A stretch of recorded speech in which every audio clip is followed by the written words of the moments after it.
Ladies and gentlemen, welcome to the Ariel Helwani Show! Back in your life on this Monday, May 19th, 2025. Hello again, everyone. I sure hope you're doing well. Hope you had a lovely, lovely weekend. I sure did. It was a great weekend. It was, in particular, a great Friday night for myself, for my kids. Not sure if you guys saw, but decided to go to Madison Square Garden on Friday night, and what a time it was. No comps here. Paid for the tickets with my hard-earned money, and perhaps the greatest sporting event I have ever attended, certainly as a fan. Game 6. Knicks Celtics, one long party. It was a 3-hour party. As a father with my 2 kids, I mean, the stuff that you literally dream of. When I was a youngster, I dreamed of being a dad, and I said, please, if I am a dad, please give me kids who love sports as much as I do and who love my teams as much as I do. Now, I don't know if it's as much. That's hard to beat, but they certainly love them. And being there with my kids as the Knicks punched their ticket to the Eastern Conference Finals for the first time since the year 2000, winning a series at home for the first time since 1999. I know exactly where I was when both those things happened. Was one of the great thrills of my life. Being there with my children, with my boys, was unbelievable. I lost my voice, and then we were caught in the melee afterwards, and all those people online in the aftermath saying, oh, congratulations on your second round victory, trying to gatekeep fandom. It's such a weird social media thing. Let people be happy. Let people celebrate. Let people enjoy life, enjoy their team success. I hate that shit. I hate the, where were you when Lance Thomas was playing? Where were you when Lou Amundsen was playing? Where were you when the Knicks were, winning 17 games? Fuck all that shit. And don't you dare come to me with that shit. I was there when freaking Maciek Lampy was traded for Stephen Marbury in 2004 and thinking that we just blew our future. I was there celebrating drafting Billy Hernan Gomez, thinking that he was the future. All right, look it up. Type my name and Knicks on Twitter. I'm there celebrating Mike Miller, interim coach in 2017, saying, oh my God, this is the next Jeff Van Gundy. So let people be happy. Let people celebrate. Sorry, Boston fans. And you know who you are in the YouTube chat. I'm not even going to call y'all out, but you were very annoying and very confident for a very long time. It's nice to move on. On to the Indiana Pacers, by the way, who the boys in the back once said aren't rivals of the New York Knicks. We played them in 94, beat them, Eastern Conference Finals. Played them in 95, lost to them second round. Heartbreaking Ewing finger roll. Reggie, 8.6 seconds. Y'all know the history. Beat them in 99, Eastern Conference Finals. Lost to them in 2000, Eastern Conference Finals. Lost to them in 2013, second round. Lost to them in 2024, second round. Now playing them once again for the 4th time in the Eastern Conference Finals. Yeah. Sure. Not rivals. Yeah, you're 100% right. Not rivals. No. You're 100% right, guys. Yeah, that's right. You're right. You're 100%. 100%. It's that. Yeah, you're it's 100%. that gap, You're 100%. between the that gap. 2000 and Oh, that makes you less of a rival? That makes you less of a rival just because your team sucked, and that's why this means so much? That makes you're less of a rival? It's worse than... Does it make it more of a rivalry? It's worse than Ilya versus Charles. It's worse than the Ilya versus Charles take that it's better than Ilya versus Islam. That take is the worst take ever uttered in the history of the show. What did you say? 20 years. Does it make it more of a rivalry that you're playing again? Absolutely. It just reminds jabronis like you guys that it is a rivalry. We needed a reminder because it's been 20 years since it hasn't been 20 years. It's been 12 months. It's been 20 years since it actually mattered. It's literally been 12 months. They beat us at home 12 months ago. Were y'all in the ABA at that point? No, they were in the ABA. God. They were in the ABA. All right? They've only made it to the finals once, and it was when they beat us at home in 2000 to make it to the finals. Is there even footage of Knicks? Yes, there's a lot of footage. Can I just say I am happy for you. What a win that was, and I'm happy that you and the boys were able to be there. What an incredible victory. It was unbelievable. It really is truly incredible, the Knicks run. It's also hilarious that we are actually getting Knicks Pacers in the Eastern Conference Finals after me and Rick shit on it earlier. Let me tell you guys, when we were leaving, like my boys, they're down for a party. but they were a little rattled in the car. They're like, we inhaled secondhand smoke. Did you see that guy? He was smoking in our face. Did you see the guy who climbed the billboard? The guy who climbed the billboard Yo, is a madman. We were literally there. We were there. I Have was you like, seen this the dude's wearing TikTok of him slides. from it? He's wearing slides sitting on top of the billboard. Icon, that Nuts. guy. It looked insane. Nuts. But everyone was well behaved. I didn't like the Windhorse stuff. Windhorse is a that's great bad. guy. That's There was bad. also a guy walking in the streets with a Pacers jersey, and they were like throwing garbage. Yeah, that guy deserved it, in my opinion. I mean, that guy deserved I'm with it. you. You're like- You're in enemy territory. What'd you think was gonna Everything happen, goes bro? in a rivalry, yeah? Yeah, 100%. It was an absolute vibe. One of my favorite memories of the game, I'm sitting up top, cheap seats, actions, front row, courtside, and we're talking to each other throughout the game. They have a big moment. He's looking up at me. I'm going, yes, action. Yes, I'm going like this. And he's going like this to me. Cat gets an and one. He goes like that. High fives action. High fives action. Oh, my God. What a moment. What a time. So I'm hyped. I'm sorry. I'm hyped. I haven't been able to celebrate this in 25 years. 8 more. All we have to do, guys, is go 8-6. You realize that, right? We just have to go 8-6 in our next 14 games. That's it. And I could finally celebrate a championship. Finally. I could die in peace. They win a championship. I'm not coming back. I'm done.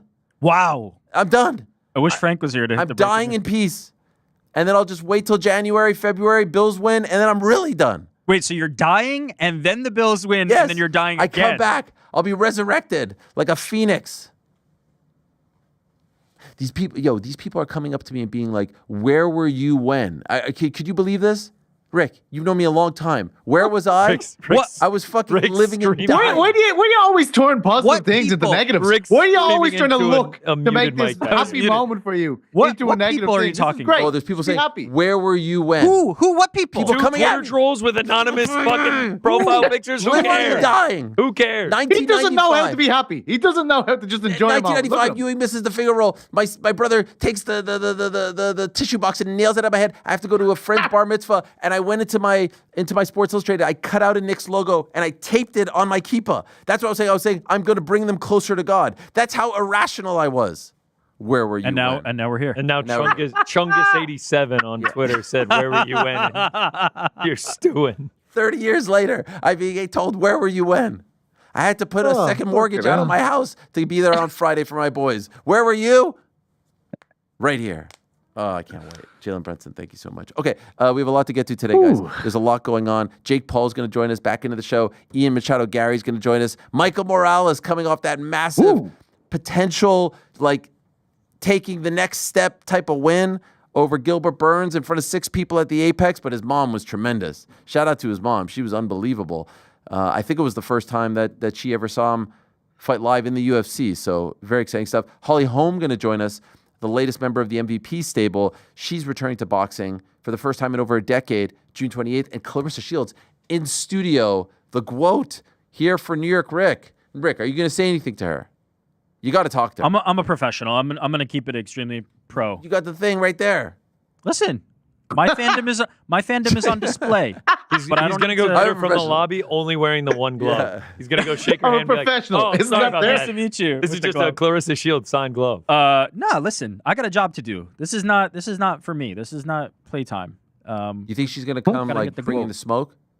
Yes. No. What for what? Yeah. She always come. I don't know. She's always fired up about something. Nah, listen. This is going to be an interview with the greatest female boxer of all time and right. one of the greatest living athletes we have. Katie Taylor's going to be here as well. Yeah, you know yourself, PT.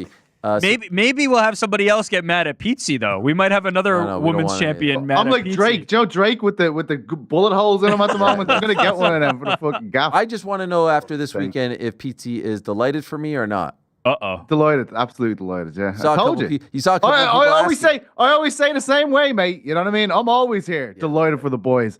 Texting Chuck at 4:30 in the morning. Unfortunately, it's all over for Chuck. But It's all you know, miserable. always happy for you. I don't have a Denver Nuggets hat. I have a fucking Knicks hat. I'll tell you that much, Yeah, Ariel. you do, and we love you for it, guys. Okay, a lot to get to. We'll talk about this weekend's events. You know, UFC Apex. It was all about Michael Morales. There was a tremendous scene at the Copper Box where Dave Allen knocks out Johnny Fisher. Shocking stuff there. Darren Till picked up a win over Darren Stewart and Misfits. But I do want to start with some news and notes because I have a few things I need to get off my chest. All right, we're all fired up here. I wake up to a series of tweets from the GOAT, the self-proclaimed GOAT, John Jones, Greatest champion, arguably in UFC history. Greatest fighter, arguably in MMA history. And as we discussed last week, he is currently living his best life over in Thailand. And to me, I kind of felt like, I don't know if you guys saw, but Giannis Antetokounmpo had like a little bit of a tweet storm responding to people on Sunday morning. I felt like John was doing his own version of this. Maybe coincidental, but that certainly went viral. So, I think he knew what he was doing. He tweets, been out here in Thailand, enjoying life, stuffing my face every day, and I swear I'm losing weight somehow. I kind of felt the same when I was in Europe, if I'm being honest. There's just something different about the food over there. You're walking, you're on your feet. Anyway, the quality of food here is amazing. So delicious, so clean. That's it. And now here's Randy Brown fan responding to him saying, enjoying your last days as champ before being stripped, I see, John? John quote tweets that and says, stripped, LOL, do I come across as the type of person who cares about things like that? Jedi Goodman had a banger tweet as an aside, noting all the times that John has either been stripped or had to vacate. So perhaps there is some truth to that. Anyway, he continues. This was probably the most interesting of the tweets, replying to a tweet from Harris Yeekball 1208, who I think is actually the same guy who asked me, where were you when? Anyways, he says, yes, otherwise you would have vacated the title a long time ago because you don't plan to fight Tom. Johnny responds, for some reason his name is Johnny Meat. Y'all barking up the wrong tree. I told the UFC my plans a long time ago. I have no clue why they haven't shared them with you guys yet. And here's one more, which I really don't understand. I read it 5 times. From Alfredo. So are you fighting again or not? You're the current champion of the division. Not a bad idea. I don't even know what that response means. What do you mean? You're saying it's not a bad idea to fight. I get it. Is it? Okay. That's the only one I get. They were talking about finances and all that. And he was like, yeah, not a bad idea. Make some money off that fight. Guys, here's the rub. He said it right there. He just gave the Aspinall family a gift on a silver platter. If you go back to the tweet prior to this last one, where he says, hey, I told the UFC my plans. There it is. Y'all barking up the wrong tree. I told them my plans. I have no clue why they haven't shared them with you guys yet. That's it, right there. If I'm Tom, if I'm Andy Aspinall, Mr. Aspinall, his father, his coach, essentially, for all intents and purposes, his manager, I take that tweet and I send it to the UFC. I send it to Hunter Campbell. I send it to Dana White. And I say, all right, so share the plans with us. He told you his plans. He told you his intentions. Now tell us. Because either one of you is lying at this point. Either John didn't tell them his plans, or the UFC is not telling their plans to Tom. It's one of the two. Either the UFC doesn't know his plans, or they do. Now, I believe, as I've told you guys many months ago, what did I say? I said that the UFC came correct with the money. John asked for top dollar. They offered him top dollar. And then I said that John essentially wasn't interested, that he's out living his best life.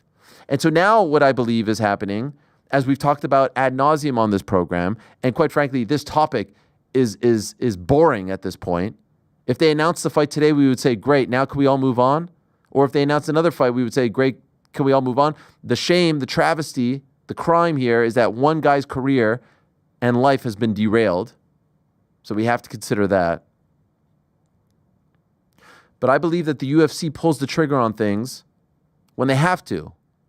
And so they told Ilya, we need that belt because we need a main event for April in Miami. We're taking that belt. They told Islam, we need that belt because we need a main event for June in Las Vegas. Until they are forced with a predicament where they need a slot filled, they're not going to listen to what John Jones is saying. So they look at the schedule. It's not a meritocracy. It's a filling in the holes tocracy, if you get what I'm saying. June 7th, accounted for. June 28th, accounted for. July 19th, accounted for. August pay-per-view, accounted for. So everything is good till September. What's the September pay-per-view? Noche UFC. Could you do John Jones versus Tom Aspinall in Guadalajara? I guess. Would it make sense? Nope. So let's just say that's accounted for. The next one would be early October or late October. They're going to do 2 in October. Okay, so we're talking October or then Abu Dhabi or then MSG. They really have to make the call for one of those. That's it. And you know they wanted 4 MSG. They were talking about doing it in August if John would have signed up. And so the thing is, John is right. He did tell them his plans. But until they really have to make the call, they're not going to pull the trigger. They're not going to force his hand. So what they probably think is, all right, he'll change his mind. We'll convince him. We'll buy some time. October, November is 5-6 months away. And so they're just leaving Tom Aspinall waiting in the wings. It's not fair. And so last week I was on this show and I was saying, look, it's not about you anymore. And I still believe everything that I said. And everything that I said was true. But at this point, the UFC has a duty to its best active heavyweight fighter to do right by him. They're probably telling him, hey, this will change your life. This will be great for you. You'll get paid. You'll be famous, all this stuff. And they're right. But if that fight doesn't come to fruition and there's a chance it might not, then what was the point of all of this? And guess what? Tom Aspinall fights, for a minute every time he fights. Two to three Tom Aspinall fights against other contenders equals 1 John Jones. So he has to make that call. And he has said time and again, I don't care ultimately about the Jones fight. I just want the belt. Being the first guy to beat John Jones would be great. Obviously the most ideal situation. But I just want to be undisputed champion. And so now, if I'm them, I take this gift, I present it to them, and I say, okay, you know the plan? Tell us, what is the plan? And then when they tell you the plan, which is, hey, John right now doesn't want to fight, you have to make the call. Are you going to wait till MSG? Are you going to wait till the fall and see if he changes his mind? Or are you going to say, F that, we're fighting? But that tweet right there could change all of it. And guess what? I think John is telling you the truth. I think John is telling the truth 1,000%. And I think right now, John Jones doesn't want to take this fight. I think right now, John Jones doesn't want to fight, period. He keeps telling us, living his best life. There's another video of him out there drinking coconuts, drinking out of coconuts, saying, hey, y'all talking about belts, title defenses? I'm out here. Listen. Sipping on coconut, talk about when you gonna fight. He's loving it. He's loving all of this. And by the way, he's getting paid right now. He's getting paid to do a reality show. He's cleaned things up. His business is doing really well. So I get it. You can now ride off into the sunset. John Jones not fighting Tom Aspinall will not change anything that he's done over the past 14 years. But you are not being honest, you're not being truthful if when you tell the full story of John Jones, and Lord knows there'll be a lot of chapters, some incredible highs and some incredible lows, if you don't end it on, there was one fight left and he didn't take it. And oh, by the way, there was another fight a couple years ago. That's part of the story at this point. There's literally one fight left in the UFC for him. One fight. But I get it. You lose that fight, and now you ended your career on a loss. You were the longest reigning champion, most successful champion, all this stuff.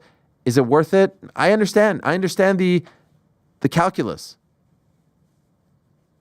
But he asked for a number, perhaps thinking that the UFC would meet the number. They did meet the number. You notice, none of the talk is about, they're not paying, I'm worth this, I'm worth that. None of that talk from a couple years ago. It's I'm living my best life. They know the answer to the question you guys are wondering. UFC met it. He's not interested. They have to make a decision. Take that belt away, move on. That's what needs to happen. They don't want to do that because they're holding out hope that they've got this mega fight in November. Is anyone reading this any differently? No.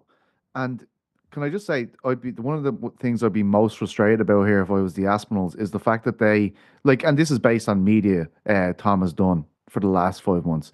They've been told on several occasions, end of the week, end of the day. Like, there was an interview that was released last week, and everybody was like, Tom's going to find out at the end of the day. That was recorded 6 weeks ago. So why do they keep putting them in these situations where they're holding on for this hope that it's going to happen so soon? It's going to, by the end of the day, all this stuff. Well, Tom is miserable, sitting around, what the fuck am I going to do? This potentially generational heavyweight, just sitting around, no motivation to train. Probably, you'd assume that it's difficult to get yourself constantly into a camp, constantly into hard rounds when this guy has no intention of fighting you. Why do they keep on telling him, like, oh, we're going to find out soon, wait another week, wait another day? Like, surely that's the most annoying part of this for that whole team.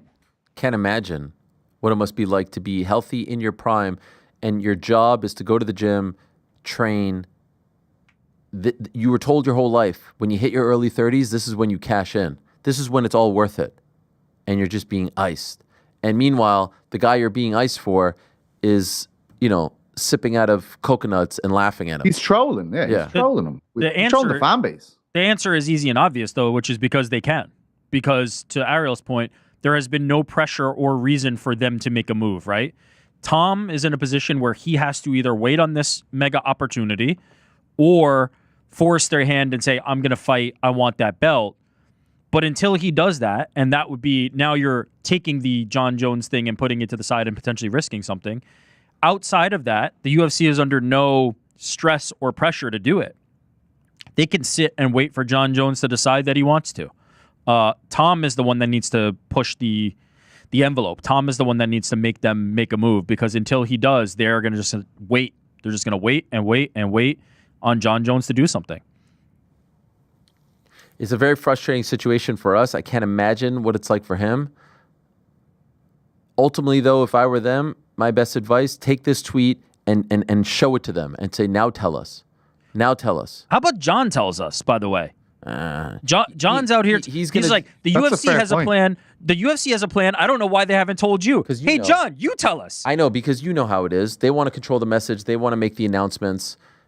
He knows what he's doing. He's been around long enough. He's not doing this. So his plans could be different than the UFC's. No, he's saying they know his plan. Tell us your plan, John. Let us know. He's telling you without telling you. He's telling you without telling you. He's saying, y'all are asking me to defend my title. They know what's up.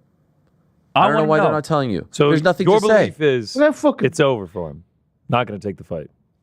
Tomorrow he may have a change of mind, but the last that I heard, which vibes with his sentiment here, is like, hey, I'm good. You guys could do what you want. I might come back in 3-4 months. Y'all could do what you want. And so they're waiting because they don't have to make the fight now. They don't have to make it in June. They don't have to make it in July. They don't have to make it in September. So there's no rush. Meanwhile, you've got a freaking beast out in Wigan going stir crazy with itchy knuckles. And so the next time someone tries to have the boxing versus UFC debate, not MMA debate, the UFC debate, remind them of this. Because, when Anthony Joshua wanted to fight at Wembley and the IBF was like, hey, we're going to take this title away from Alexander Usyk and we're going to put it up for grabs here because he's not going to defend it in time. These things help the fighters. I get it as a fan. Everything neat, everything nice, proper is a lot more digestible and easy to follow. But ain't no superstar out there in boxing waiting around for his promoter to tell him when he's fighting. They're telling the promoter, get me on this date. You make the card. Someone at Aspinall's level is telling the promoter, get me on this date, put me here, I'm fighting. And so is that what Tom has to do? Does Tom just have to go, this John Jones thing, it will come when it comes? I want Cyril gone, and I want the belt. Tom doesn't care about John. He cares about fighting for undisputed gold. So does that it's need embarrassing to be his for him demand? to continue to fight for interim gold. So he has said it time and again, I only want to fight for undisputed. So the pressure now is on the UFC to either say, we're moving on, or we're going to make this right by you, Tom, and we're going to pay you to sit out. Or we'll tell you at the end of the week, we think it's going to happen. The end of the day, that's what the fuck is happening. Like, is paying him to sit out even rightful compensation at this point, though? I'm just throwing that out as like because he will only get bigger with each win that he gets from him. I need Cyril Gane, and I need undisputed gold on the line. That's what I want if I'm Tom. What if they say we can give you Cyril Gane, full. we can't give you undisputed? Yeah, John Jones has undisputed. Right. Then you have to just sit and wait, and you have to wait and wait for. And then, John by the to way, make and then a if I were them, I would say, well, why'd you take the belt from Islam, and why'd you take the belt from Ilya, right? Why'd you do it to them and not to him? We have to. I mean, you're asking rhetorically because we all know what's good for one is not good for the other. There is no equality when it comes to any of this stuff. The reason was because they had UFC 314 coming up and they needed a belt. There is no actual law that they abide by in any of these cases, and so they can sit and wait because there's nobody else challenging. It's just Tom. I was going to say, those are the 155 and 145 are stacked divisions with plenty of challengers. Right now, you have John Jones, one of your biggest stars, as your heavyweight champion, and only one guy going after him, essentially. Which perfectly dovetails into the lightweight division. Because in the lightweight division, we had a situation which finally came to a head last week where we were wondering, is Islam going to stay? Is he going to move on? Ilya, is he fighting for vacant, interim, undisputed? And I told you guys time and again, Ilya Topuria is not leaving 145 to fight for interim or number one contender status. He's fighting for gold, undisputed gold. It's either against Islam or it's against Charles. How many times did I say this? I said this a million times. I said this essentially from the moment that he essentially gave up the belt and they booked that Volkanovski versus Diego Lopez fight. And we were debating on the show last week, all right, now that it's Charles versus Ilya and Islam has moved up, whose move was bigger? Are they the same? All this stuff and more. But there's my old friend Chael Sonnen, who I get it. Chael has to make content. I understand. He's got the YouTube channel. I understand they have him, parading around New York City, doing media, speaking to people who have no idea who DAC and Chael are, what the Ultimate Fighter is, doing podcasts with 6 listeners. I get it. You got to keep yourself entertained. And so he's scrolling through social media. He's scrolling through X. And he stumbles upon our clip and he decides to make a whole video based on the clip, which I don't even think he understood what we were trying to say. But the video is laughable because the difference between Chael and I, Chael likes to always bring up the difference between him and I is that he fought and I didn't. 100%. He's 100% right. He fought, I didn't. I think we all know that. But now he's on this side of the fence. He's media. I went to school for this. I know what it's like to talk to people. He doesn't. So he's talking about things that I know how to conduct myself. He has no clue, and he continues to show that. I mean, we talked about his batting average. He's well below the Mendoza line. He's batting 125. He's probably batting 100 at this point after this latest video. Take a look. Ariel acting as though Ilya Topuria had a deal.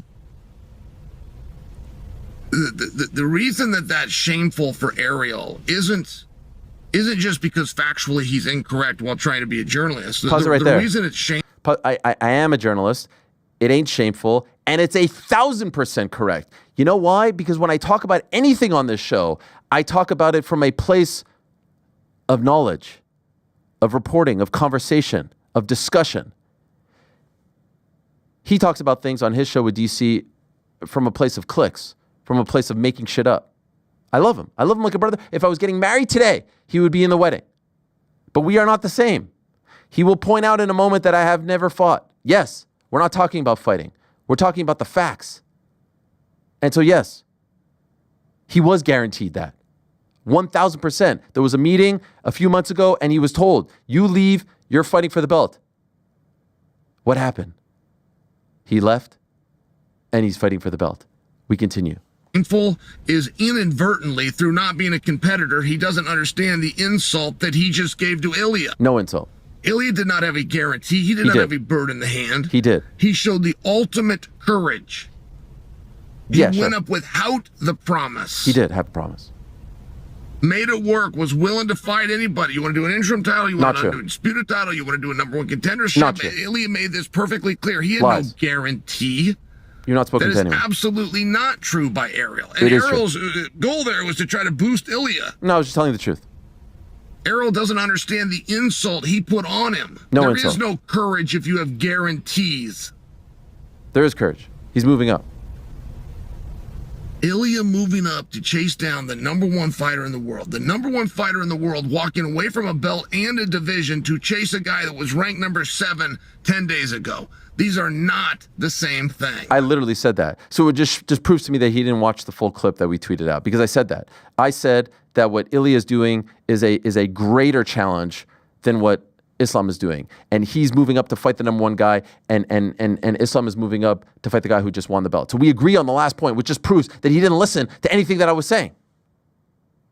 He's right about one thing. Yes, there is no guarantee. There's no guarantee that he's going to win. And that's what makes it courageous.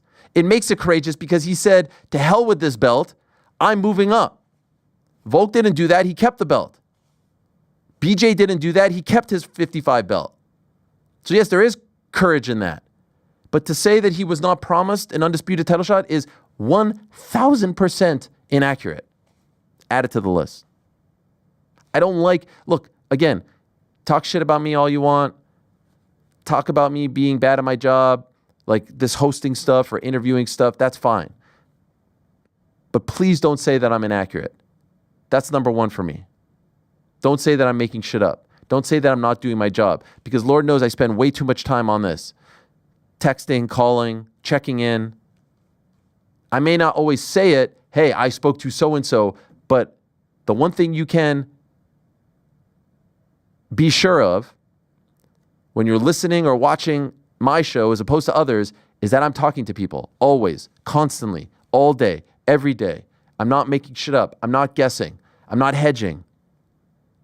I would think the track record speaks for itself. So he was wrong. He tried to turn this into a you fought did it. Ilya Topuria is a brilliant businessman. I think he's proven that at this point. He's quite smart. He's savvy. He's shrewd. Again, you think he left his belt in the back with no promise? That would be idiotic. That would be the worst business decision of his life. And if you don't believe me, if you don't want to take my word for it, please take Islam's word for it. Remember this tweet? Before 3:15, he told us what his hope was. He told us what his desires were. This Saturday's main event will define what my next move is. But regardless of outcome of that fight, I'm not going to vacate my lightweight title. We might get a real contender there. Oh, I'm not going to vacate my lightweight title. If he was not going to vacate his lightweight title, that means Ilya is fighting Charles Oliveira for either the interim or number one contender spot. What's he fighting for?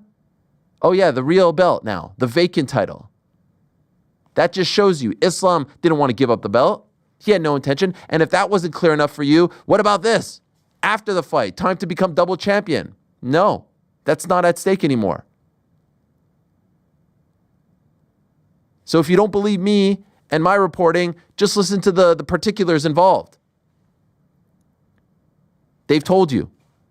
So again, people can make the videos, Chael can make the videos. I know it's fun to try to, pick a fight, all that stuff. I'm not here for that.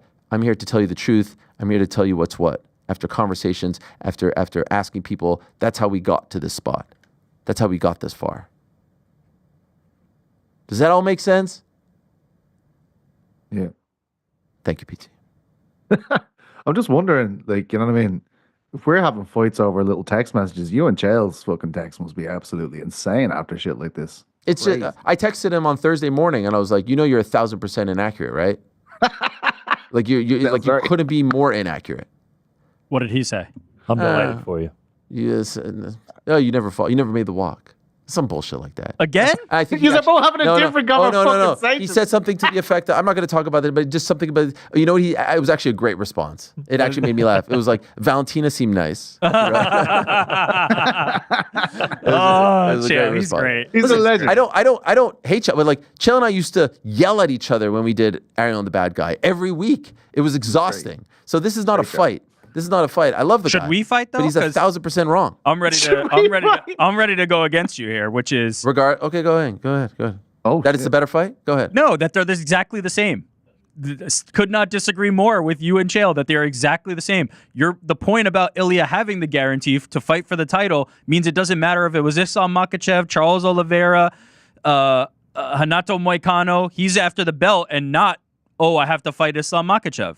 And to me, that says they're exactly the same. I'm chasing the belt and the division up.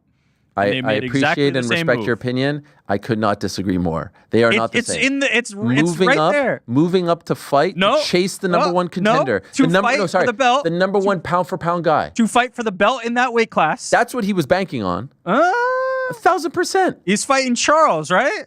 Yeah, because they got their out. Bilal's gone. They're like, we're out of here. My best friend's gone. I'm out of here. By the way, if you don't believe me, just listen to Mr. Ilya himself, who held one of his many press conferences over the last few weeks. Here he is, I believe, on either Thursday or Friday morning. Take a look.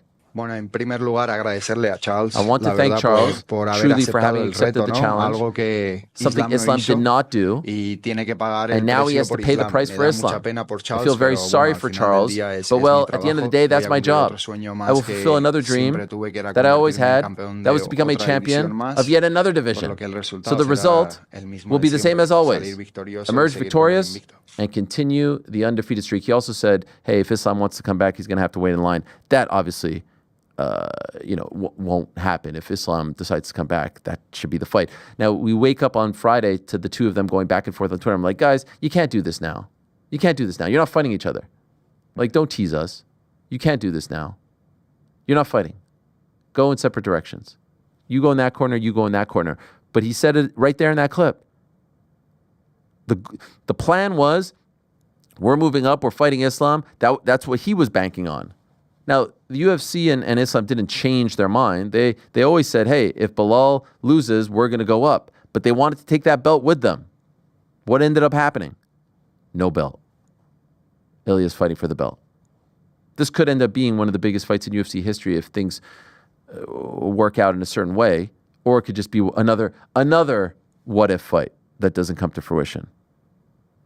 The point is, moving up after you just beat Max Holloway and Alex Volkanovski, by the way, didn't just beat them, stopped them, moving up to chase the number one pound-for-pound fighter is not the same as moving up to fight the brand new champion. It just isn't.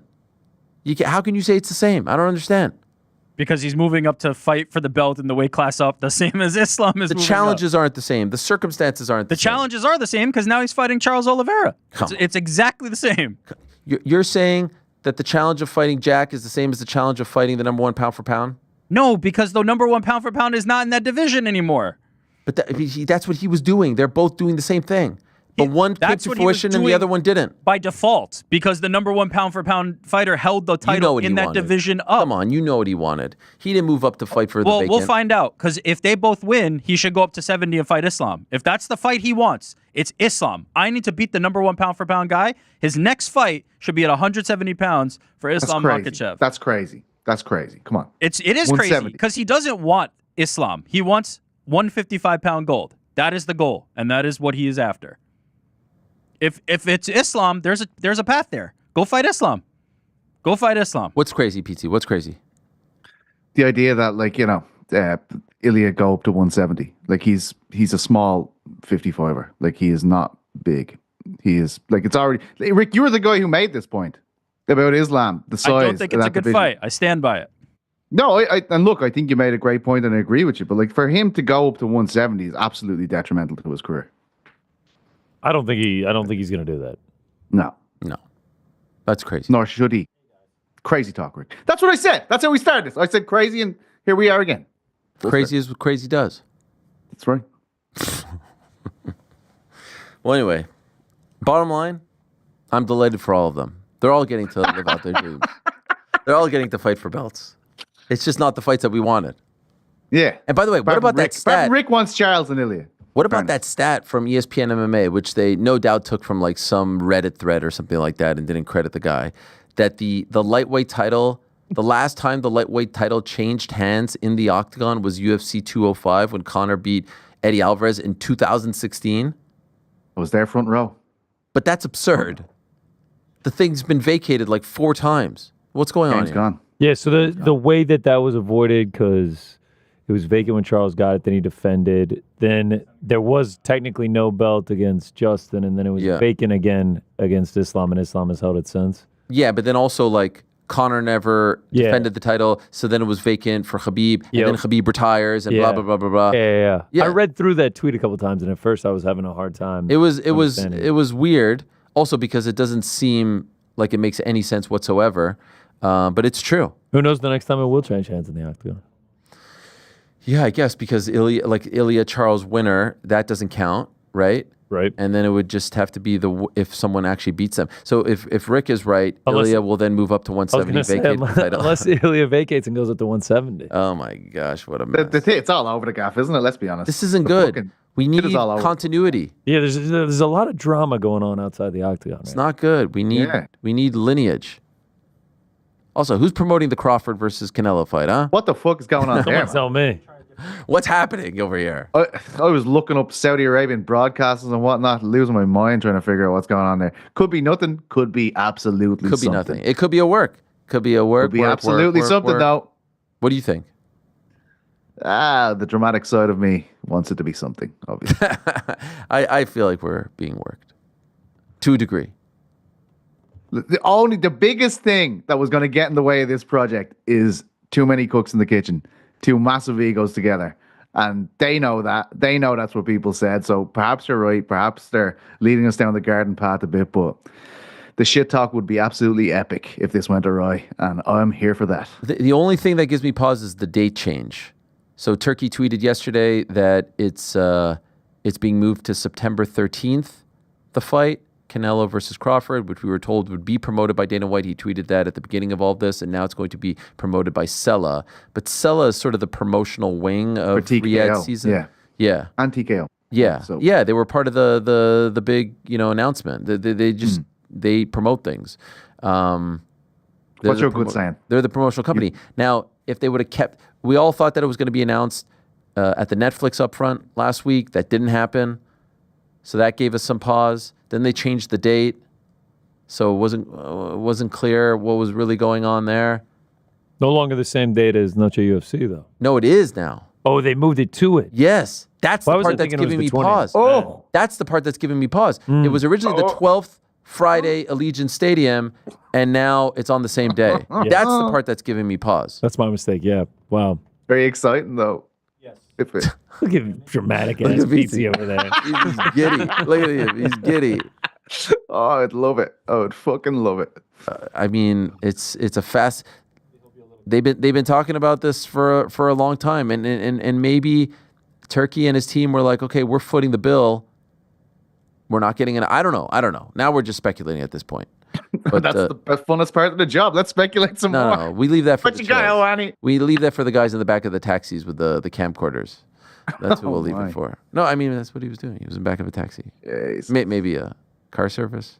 Relax. Black car. No? Guys, in a matter of seconds, we're going to be joined by Michael Morales, the pride of Ecuador, just 25 years young, now a perfect 18-0. What'd you think, Pizzi? What'd you think of that win? He's fucking blows savage. Through Gilbert Burns, first round TKO. He's amazing. He's brilliant. I think he's a problem for everyone. I don't think he's going to last long at welterweight because he's absolutely massive.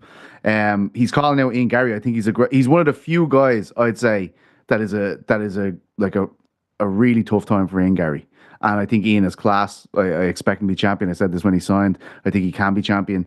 But Morales is just throwing a massive spanner in the works there for all these boys. That judo background, so hard to take him down. Hits like a fucking bull. Man, so young, undefeated, handsome. I mean, fuck me. Must be great being Michael Morales. Holy shit. I wish we could vote on a breakout star 2025. He feels like he has it all. He's coming off an August win over Neil Magny, TKO. Prior to that, Jake Matthews. Prior to that, Max Griffin. Legit tough guys. Adam Fugit, Trevin Giles, won Contender Series. But blowing through Gilbert Burns. GC told me this beforehand. He was a minus 1,000 favorite. Crazy. Minus 1,000. And looked it, too. That's the craziest part. Yeah, that's true. Didn't even break the sweat. Gilbert managed to get him down for a second, but look how quickly he popped back up. That's like first round as well. That's the worst fucking time for a jiu-jitsu guy to have you down. I think he was down for about half a second. Up he came and then KO. Like it impressed me more that he actually had to do that he had to come through a moment like that. Serious guy. Yeah, I'm really excited to see what they do with him. He is going to be a problem. Well, let us talk to the man himself. He is the pride of Ecuador. He is the man who just defeated Gilbert Burns 48 hours ago in Las Vegas. He is the 25-year-old undefeated sensation, the one and only Michael Morales joining us. Buenos dias, Michael. How are you? Congratulations on the win. Buenos dias. Good morning. Good morning. And thank you very much to your translator here, your coach who's joining us as well. Wow. Michael, do you feel like this was a turning point in your life and career, beating Gilbert Burns in a main event the way in which you did? Do you now feel like you have entered a new chapter of your career? ¿Tú crees que esta pelea fue un punto de pivote en tu carrera para entrar y levantar pies y enfrentar a nuevos oponentes? Sí, muy buen punto, creo, para comenzar a molestar a los rivales. Fue una muy buena oportunidad y pues estuvo duro contra Julio. It was really good turning point. I want to be a problem for the division, and I believe I went really hard against Julio. You were a big favorite going into this fight, but I'm wondering, did you think that you would beat him that quickly? Did you feel going into the fight that you would beat him very quickly in the first round like you did on Saturday? Eras el favorito en la pelea, pero tú pensabas que le ibas a ganar tan rápido también en el primer round. Lo teníamos previsto, o sea, yo quería ganar el primer round, o sea, sabíamos que no teníamos tanto al primero como al quinto round, pero mi mente era acabar rápido la pelea, y pues también mi abuelita y mi mamá me decían que acabara la pelea rápido el primer round. Well, it was my objective to finish in the first round. I was prepared for 5 rounds, but my mom and my grandma, they told me, finish it the first round. So I had to do it. Your mom was a superstar on Saturday. Was that the first time that she watched you live as a member of the UFC? Tu mamá es una superestrella. Es la primera vez que te dio peleas en vivo en UFC. Sí, en UFC es la primera vez que me doy pelear. Ella ha estado en peleas, pero en UFC esta es la primera vez que me doy. Yeah, the first time my mom, she didn't fight before. The first time she sees me in the UFC. Could you hear her during the fight cheering you on? And if so, what did that do for you? ¿Escuchaste los gritos durante peleabas? Y sí, ¿qué te hizo pensar o hacer? Escuché mucho. Ella fue la que era la que más gritaba. De hecho, creo que toda la arena estábamos diciéndome qué hacer en la esquina, pero ella fue la que más gritó. Y toda la gente volteaba a verla y todo el mundo trae pánico de cómo más gritaba, pero así es ella. Se expresa de esa manera y pues está muy contenta. Yes, I did hear my mom. I also heard my corner, but my mom was actually louder than the corner. So I just look back at her and I can hear her a lot. We were told that your mom is a former judo player, that she has a background in judo. Could you tell us how extensive her background in judo is? How long did she compete for, and for who did she compete? Tu mamá es judoka, ¿verdad? Y si es judoka, ¿nos puedes decir poquito sobre su historia y qué ha hecho en judo? Ella compite, actualmente sigue compitiendo, tuvo medallas en el último Panamericano que estuvo y Sudamericano, agarró tercero y segundo lugar, creo.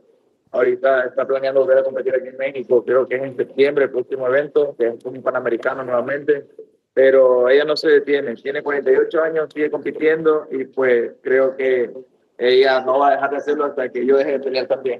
Okay, my mom still competes. Wow. She got last year, she got a third place, a second place in South American Championship, the Pan American Championship. And she wants to compete in Mexico in September. And she's 48.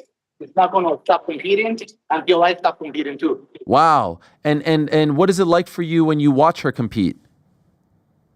¿Qué es para ti cuando la ves competir a ella? No, es muy emocionante. Mi mamá es una persona, es mi deportista favorito, mi mamá. En pocas palabras, ella es la deportista que más admiro. Es la que me ha enseñado prácticamente todo lo que sé del mundo deportivo, mi comportamiento, cómo tengo que ser. Y pues es una persona que influye muchísimo en mí. Es prácticamente el pilar fundamental de quién soy yo, mi personalidad. Oh, my mom is my favorite athlete. She told me how to behave, how to compete, and she's basically the pillar of the person I am today. Did you compete in judo as well?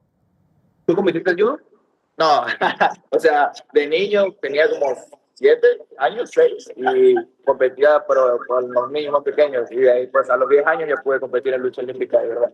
Only at 7 years old, not a lot. When I turned 10, I started doing competing wrestling. Okay, and who introduced you to mixed martial arts? ¿Quién te introdujo al MMA? Mi papá. Mi papá, él a los 13 años me llevó a entrenar a un gimnasio, y me llevó más porque no tenían cuerpos grandes, y resulta que a los 13 años ya casi tenía este tamaño, y hacía sparring con mi papá cuando comencé, y a los 14 ya comencé a pelear Muay Thai y poquito kick, y ya a los 16 años debuté, y a los 17 legalmente ya me dejaron ser pro, pero ya peleaba MMA desde los 16. Oh, my dad when I was 13. And the reason is because they weren't big guys. I was basically this size when I was 13. And when I turned 16, I started to compete, like not legally. And when I turned 17, I got my first pro fight. Wow. And did your father compete as well in martial arts? ¿Tu papá compitió en MMA? No, él entrenaba porque era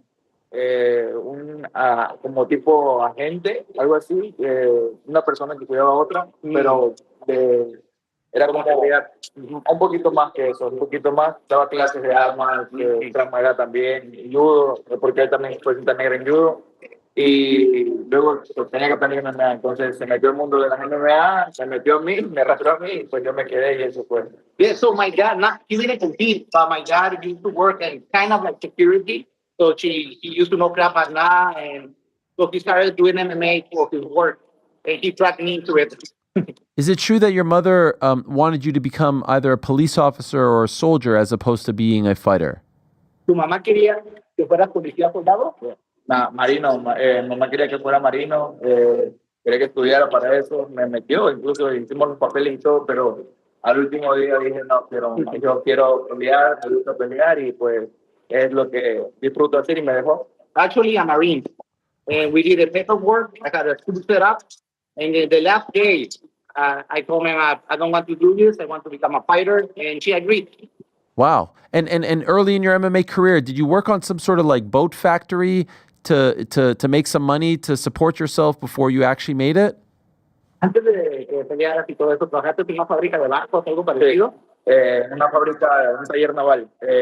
Cuando tenía 17 años, pues me dediqué 100% a pelear, aparte de estudiar, también trabajaba, estudiaba, y pues también peleaba. Entonces, hice todo eso cuando tenía 17, y pues fue así hasta los casi 20, y luego vine para acá. Yeah, when I was 17, I was going to school, training in MMA, and working on a boat, like a boat where they fix boats. But when I turned 17, I left everything, my job, my school, so I came to Tijuana to train better. So now you live and train in Tijuana. Do you ever get to go back home to Ecuador? Ahorita que vives en Tijuana, ¿estás cuando vas a Ecuador a visitar? Hoy día voy a Ecuador porque siempre es una tradición en mi familia que después de cada competencia volvamos al día siguiente a casa, y pues hoy día regreso a Ecuador.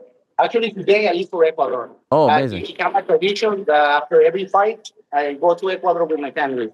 So I have seen the way Chito Vera has been received in Ecuador, the love that he gets from the people. Do you get that same kind of love now?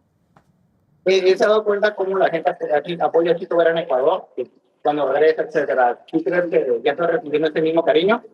Yo en mi ciudad hay desfiles, cierran calles, yo no puedo llegar a mi casa, todo el mundo está ahí ya esperándome, es una locura, donde sea que vaya, en todos los lugares de Ecuador es una locura.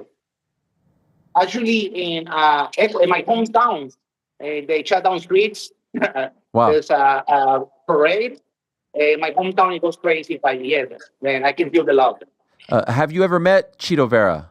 ¿Conoces a Chito? Sí, estuve en la pelea de él en Anaheim cuando noqueó a Dominic, entonces ahí lo pude conocer, y también estuve en mi debut.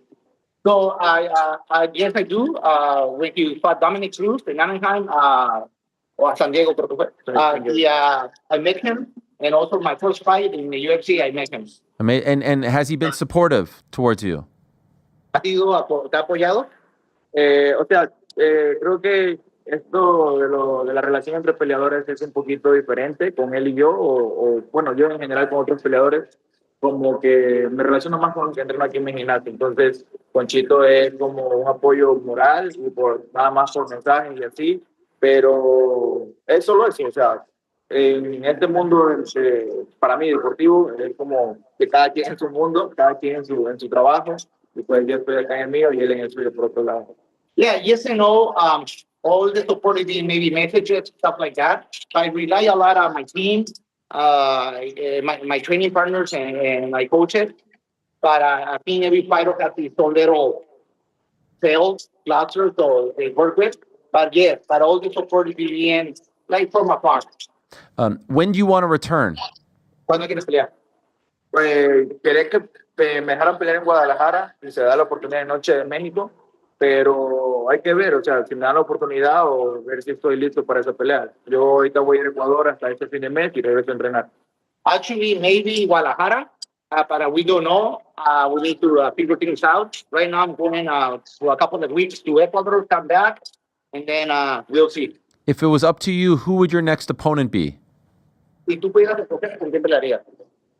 No, yo quiero pelear con Garry, yo quiero madrear, o sea, yo quiero pelear con él, sí o sí, pero si no, se le da la oportunidad de pelear con él y el que sea. Yo estoy dispuesto a pelear con el que sea, no estoy seleccionando, simplemente estoy aceptando a cualquier peleador y seguir subiendo en el ranking, solo que me den chance de subir y bajar de peso bien. Yes, Garry. I actually want to pick him up, but right now, I just don't care who I fight. I just want time to improve, cut that weight, and MMA is fine. Why do you want to beat up Garry? ¿Por qué te quieres madrear a Ian Garry? Me cae mal. I don't like him. Why? I don't like him. ¿Por qué? Él es un peleador que le faltó el respeto mucho a varios que yo consideraba leyendas como Magni, le están poniendo ahora a Magni. Él es para mí es uno de los mejores peleadores en su tiempo, obviamente.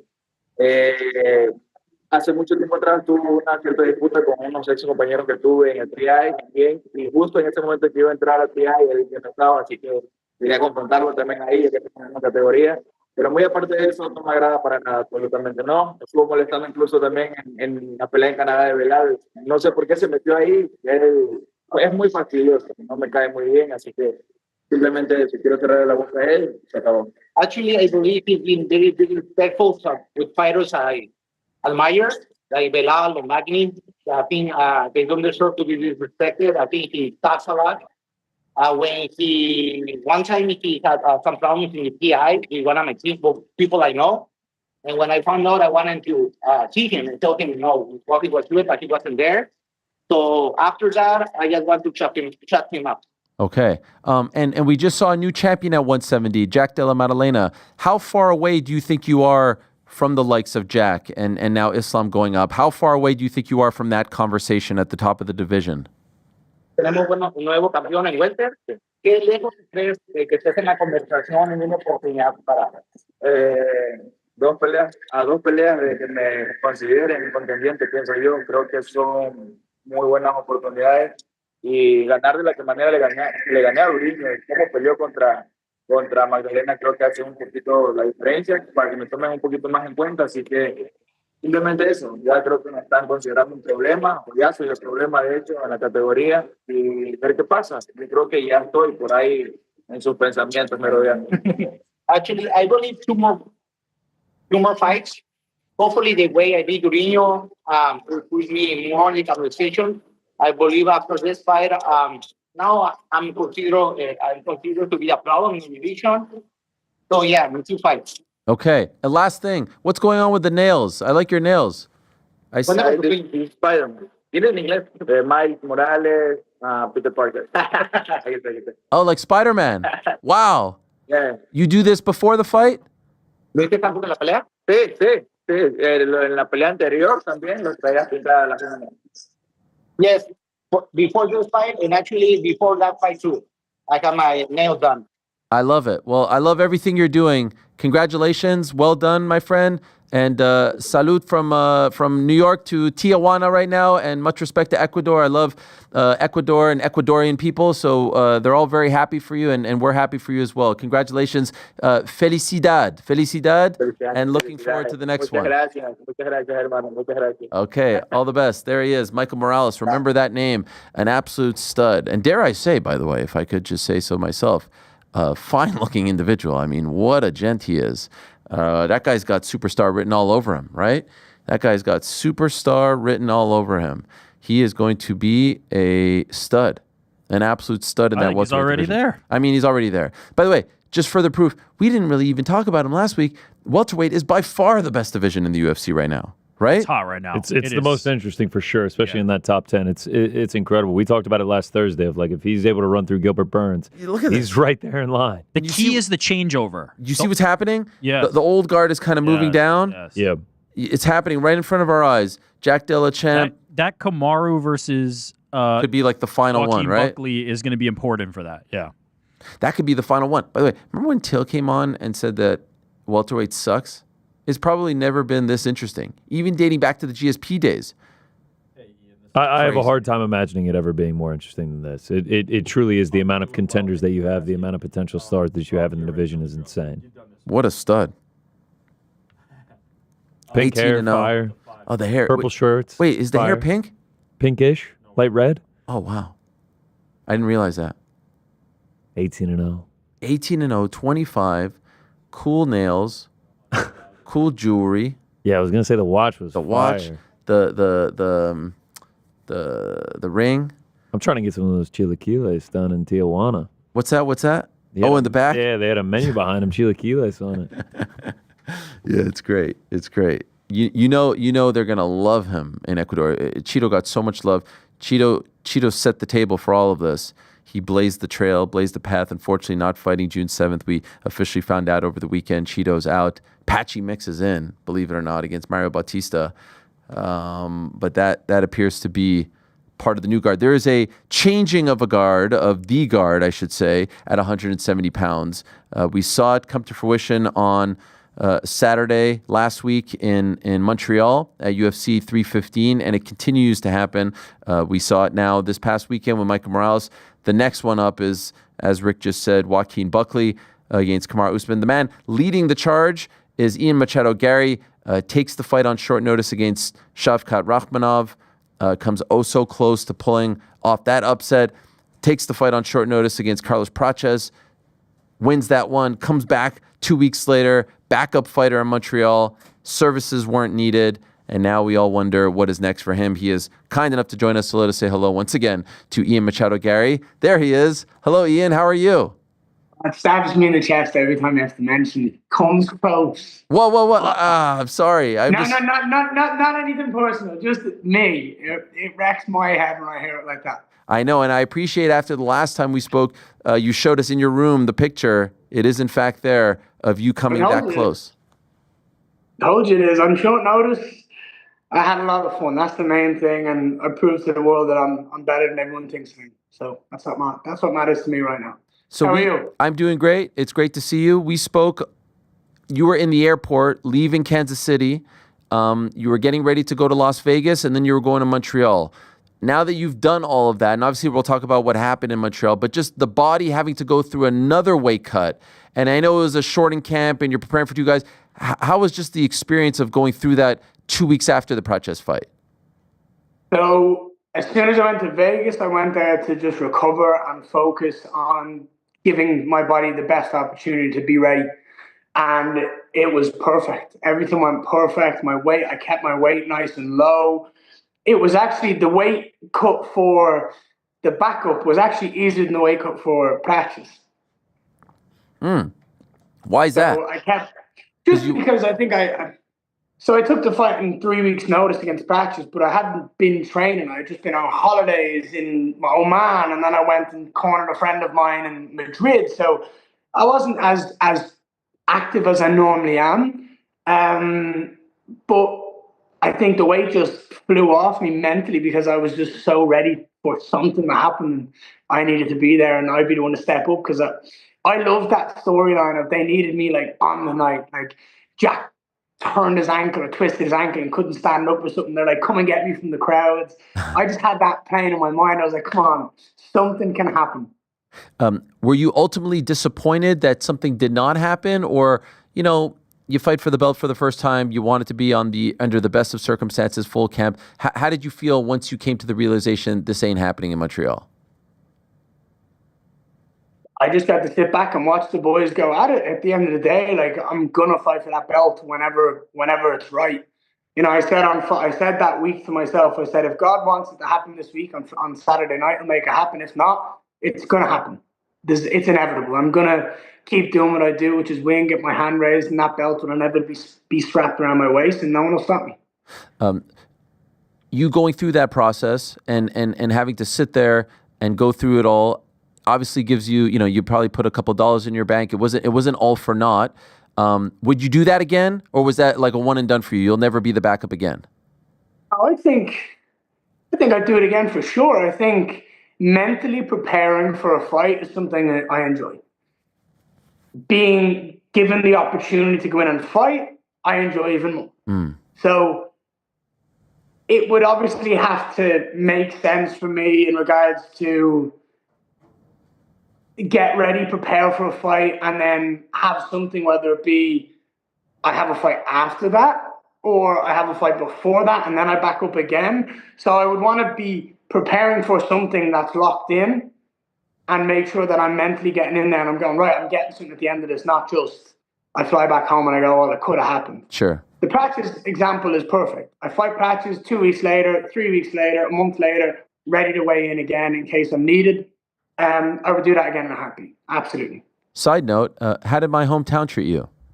Dude, unbelievable. It was beautiful. It was a lot of fun. It felt very, very similar to Boston, actually. I don't know if you Yes. you would agree with that, but it felt very similar to Boston. I had an amazing time. Very, very kid friendly. The park was lovely. There was some really, really cool abandoned buildings, and just the streets were so like. I often walked to and from the hotel for like media and stuff like that, and it was an absolute honor and a joy to just walk around. It was so lovely. I definitely go back. Okay, I love to hear that. That warms my heart. Ultimately, the fight happens. Your services aren't required. By the way, just curious. At some point, do they tell you like, all right, you're good, like you can have a beer if you want or something like that, or are you literally on the edge of your seat until you see them in the cage? I had a little bag because we brought Leo with us, so I had like nappies and a bottle for him in case he got tired, and like a doty. I also have my jock strap and my gum shield. I was so ready, dude. I had that with me. I was like, please, I just want someone to come running out and go, or Hunter or Dan to come over and go, come here, we need to have a conversation with you, and then just pull me back and go, right, you're in. Someone's rolled an ankle. Someone's done like something. Stranger things have happened. Like this is like we've had Dan Ige weigh in on the day and fight. You know what I mean? Like there's been mad occasions, and the UFC will make crazy possible, if that makes sense. They will take something that's not people will consider not possible. They'll make it possible. So I was like, until I see the two of them walk into that octagon, I'm going to be ready.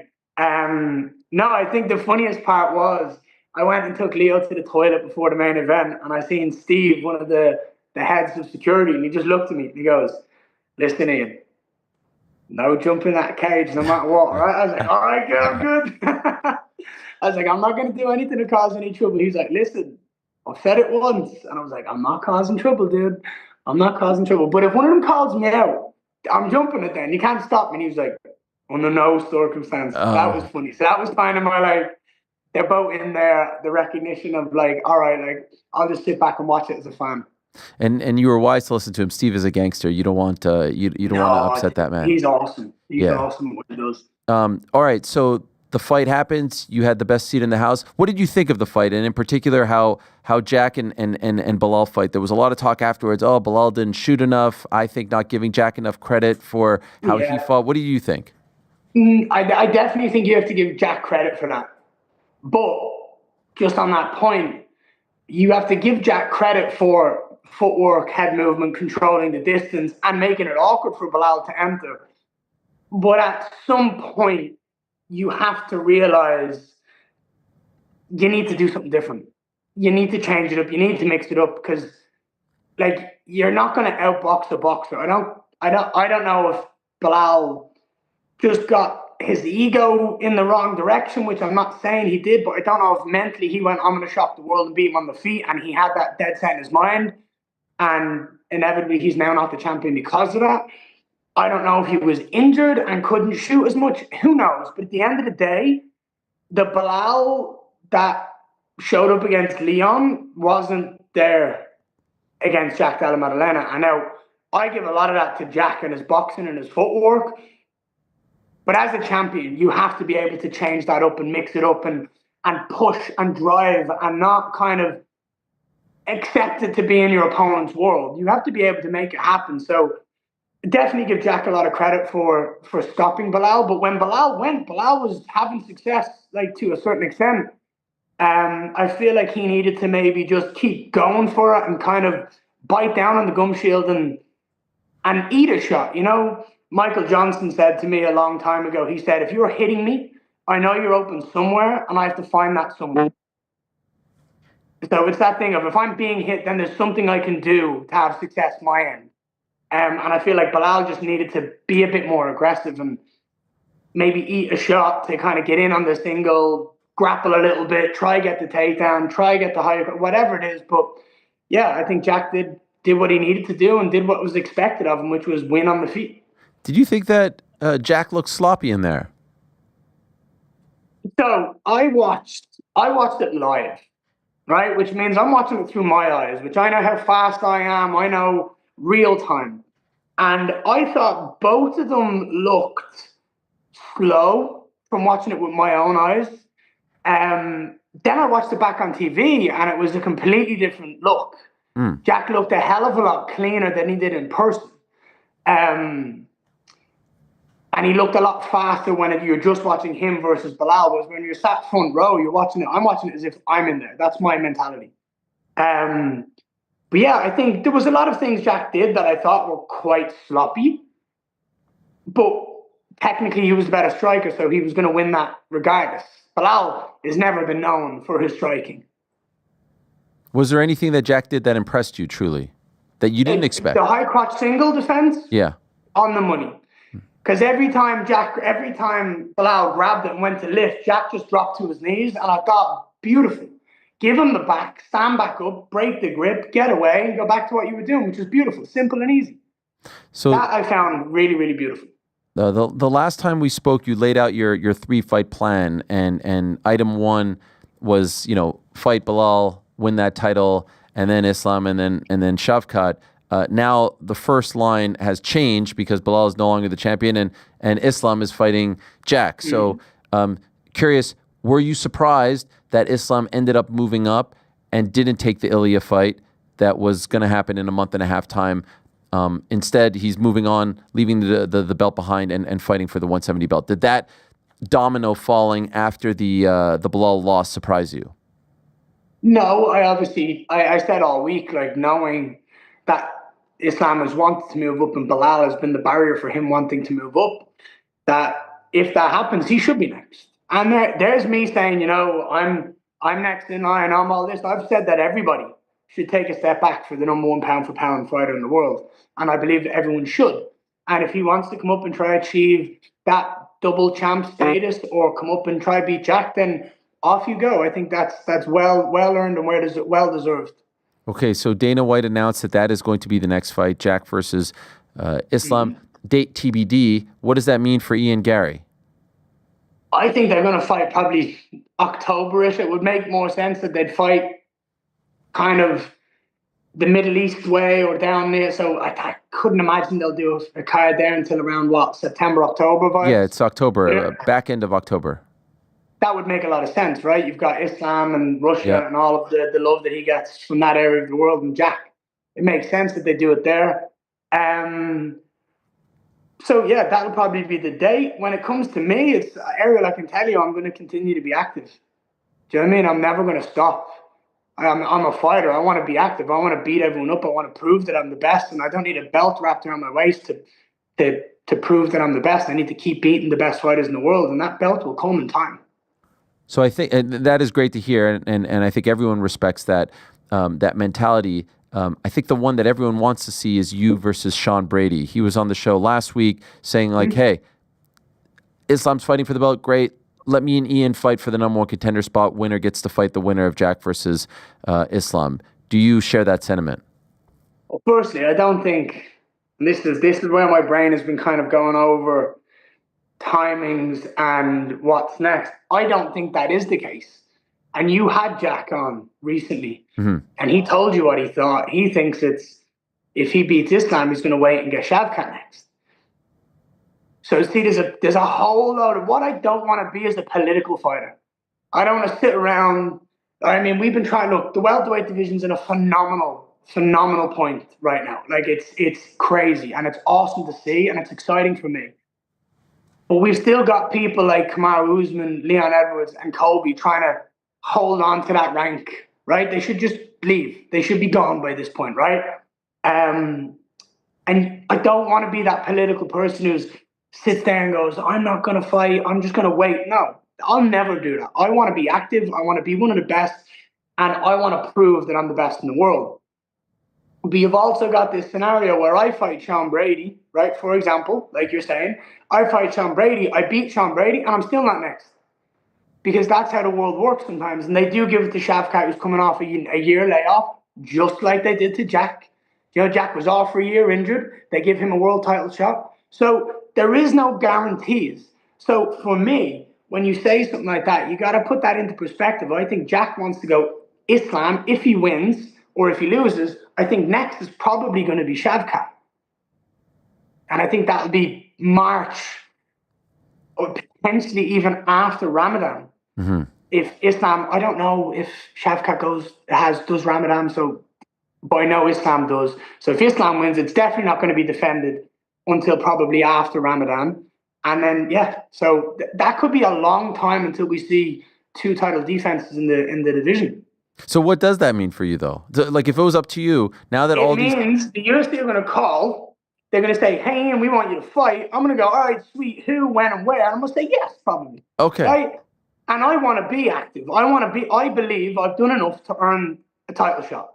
I've shown up back-to-back occasions. I've helped the UFC out of a hole. Do you know what I mean? I've dug them out of a hole.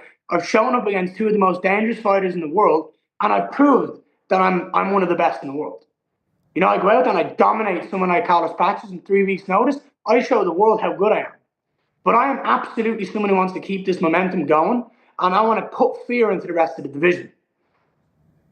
So just to be clear, if they called you and said, "We want you to fight Brady," do you say yes to that? Ariel, I think we're past the point of where that needs to be a question. I'll tell you why I brought that up. I brought that up because when you made the video post 315, you laid out all the scenarios. What's that? I didn't have Sean in that video? That's right, yes. Yeah, I thought Sean would sit and wait. I thought Sean would be that type of person. He just beat Leon, a former champ. He just submitted him. He just got the finish. I thought he would be the type of person that you could absolutely sit there and go, "Well, if something happens, this or that," you're looking at me and Sean as the options. And I believe I'm the biggest fight they can make.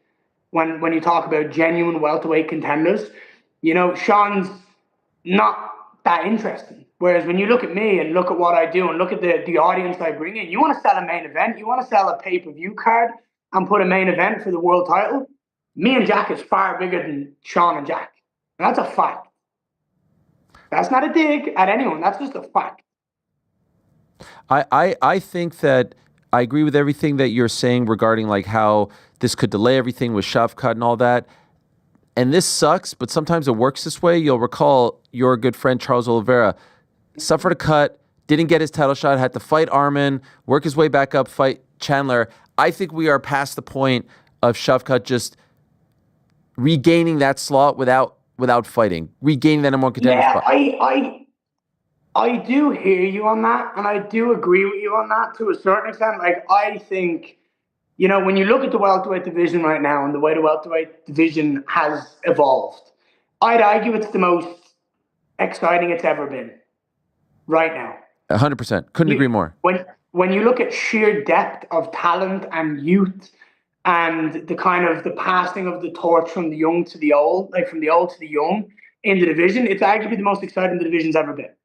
And you look at the names, like you look at people under 30 in that division that are just on a tear. You've got Shavkat, you've got Jack, you've got me, you've got Moraes, you've got loads of us that are just young and hungry and have stuff to prove. And that's exciting. When you've got that energy mixed with sheer talent, that's impressive. So the division is at a very good place. And I feel like when you've got guys fighting, I think Buckley's going to run through Kamaru Usman. There's another guy. I believe I've already shown on the drop of a dime that I'm one of the best in the world against anyone. I was there for the backup, and then the UFC know how game I am. Do you know what I mean? And then you've got Sean Brady, who just come off a win against Leon. All of us are right there on that cusp, right? Mm-hmm. I don't believe Shavkat should just come back and get that, especially if all of us fight again. Yes, multiple times. But that's not how it works sometimes, unfortunately. Sometimes, yeah, but I think you and Sean have an all-out classic, which I think it would be. I think it should be a 5-round fight if you do fight. I feel like that's a number one contender fight. I really do. I mean, with the wins you guys have had, how could anyone deny it? I'm not disagreeing with you whatsoever. I hear you. I hear what you're saying, but politics gets involved, and the UFC as a business do whatever they decide, and that's it to a certain extent sometimes. So, that's why I'm in this mentality of I'm going to beat anyone, anywhere, anytime, and I'm going to show up and I'm going to fight, and I'm going to keep this ball rolling. I'm going to keep this motivation going, this momentum going, because it's inevitable I'm going to be the champion. I don't see any world where I don't get that belt wrapped around my waist, and I know for a fact, had I fought in Canada, I would have won the belt. Who do you think wins, Jack or Islam? It's such a tough one to talk about. Obviously, Islam is phenomenal and he's good everywhere, but size matters, right? It's not the first time that saying's been said, right? But size matters. And when you're talking about an extra 15 pounds, and you look at, and this is an example, when you look at the size of Volkanovski versus Jack Della Maddalena, there's a big size discrepancy. Mm-hmm. Jack's a much bigger human. And Volk gave him a good fight. Do you know what I mean? Volk gave him a very good fight. And then stylistically, when you look at someone like Dustin Poirier and the fight that he gave Islam, that was a very good fight. Like, it wasn't absolutely completely dominant by Islam. It was a tough fight. Then you add an extra kind of 15 pounds to Jack. And naturally, not like he's not cutting weight type of vibes. I know Islam will have to cut weight, but I just think that size is going to play a huge part. Even on the ground, I know how strong people have said Islam is, but I feel like Jack could get it done. Like there's a world where I can see both. I can absolutely see Islam coming in and doing what Islam does and going out there and just looks like the phenomenal mixed martial artist he is.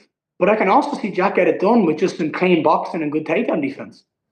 And, I couldn't agree more. I freaking love the welterweight division. There's a real changing of the guard right now happening. I mean, right before you came on, we had a young man named Michael Morales on of Ecuador, 18-0, 25 years young. Not sure if you were paying attention.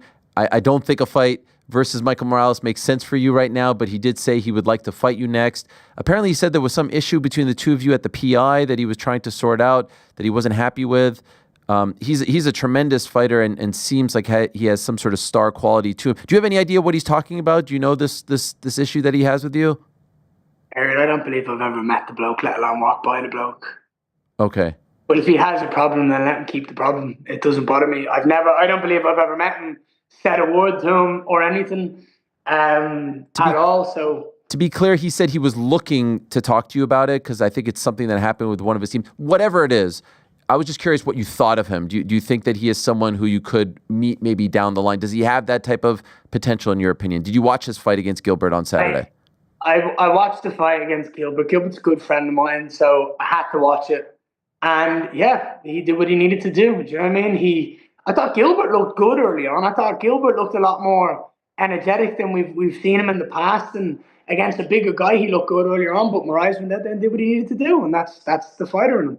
Just another one of those guys. Like if Buckley wins on June 14th, like I think the whole guard will have been changed. Like it will be a whole new crop of guys.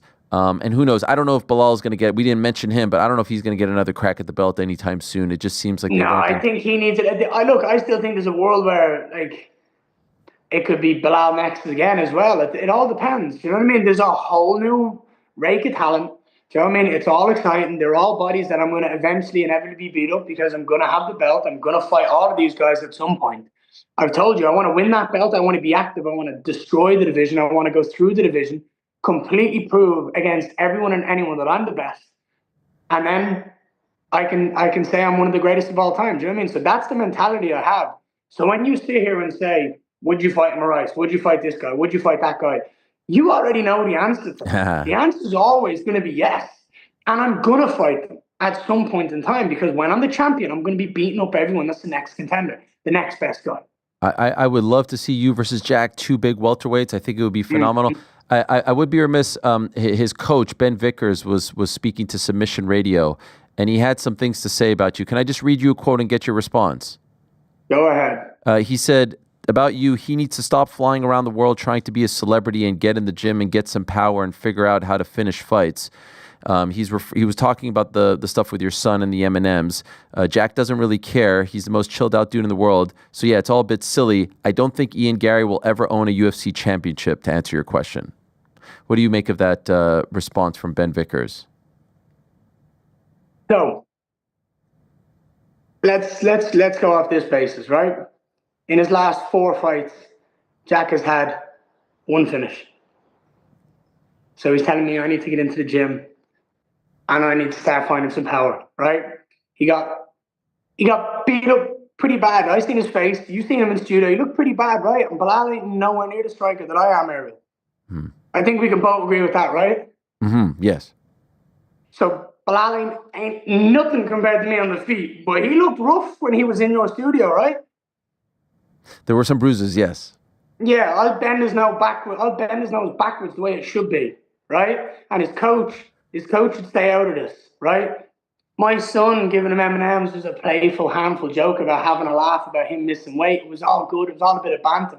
I'm not flying around the world trying to be a superstar, trying to be someone famous. I'm flying around the world ready to fight. And if I'm needed, I'll show up and I'll do what I need to do, which is fight. And if he's the champion, I'll take the belt from his hands. In your opinion, did he cross the line with his comment at the press conference? What do you think? I would imagine. I would imagine. No. I'll be honest. Not me. What do you think? Yes. I would imagine you were not happy. I would imagine you would be offended. I would also. No, I'm asking you what do you think about the comments. Oh, I'm not asking you whether you think I was offended. I'm saying what do you think as a father and as 100%.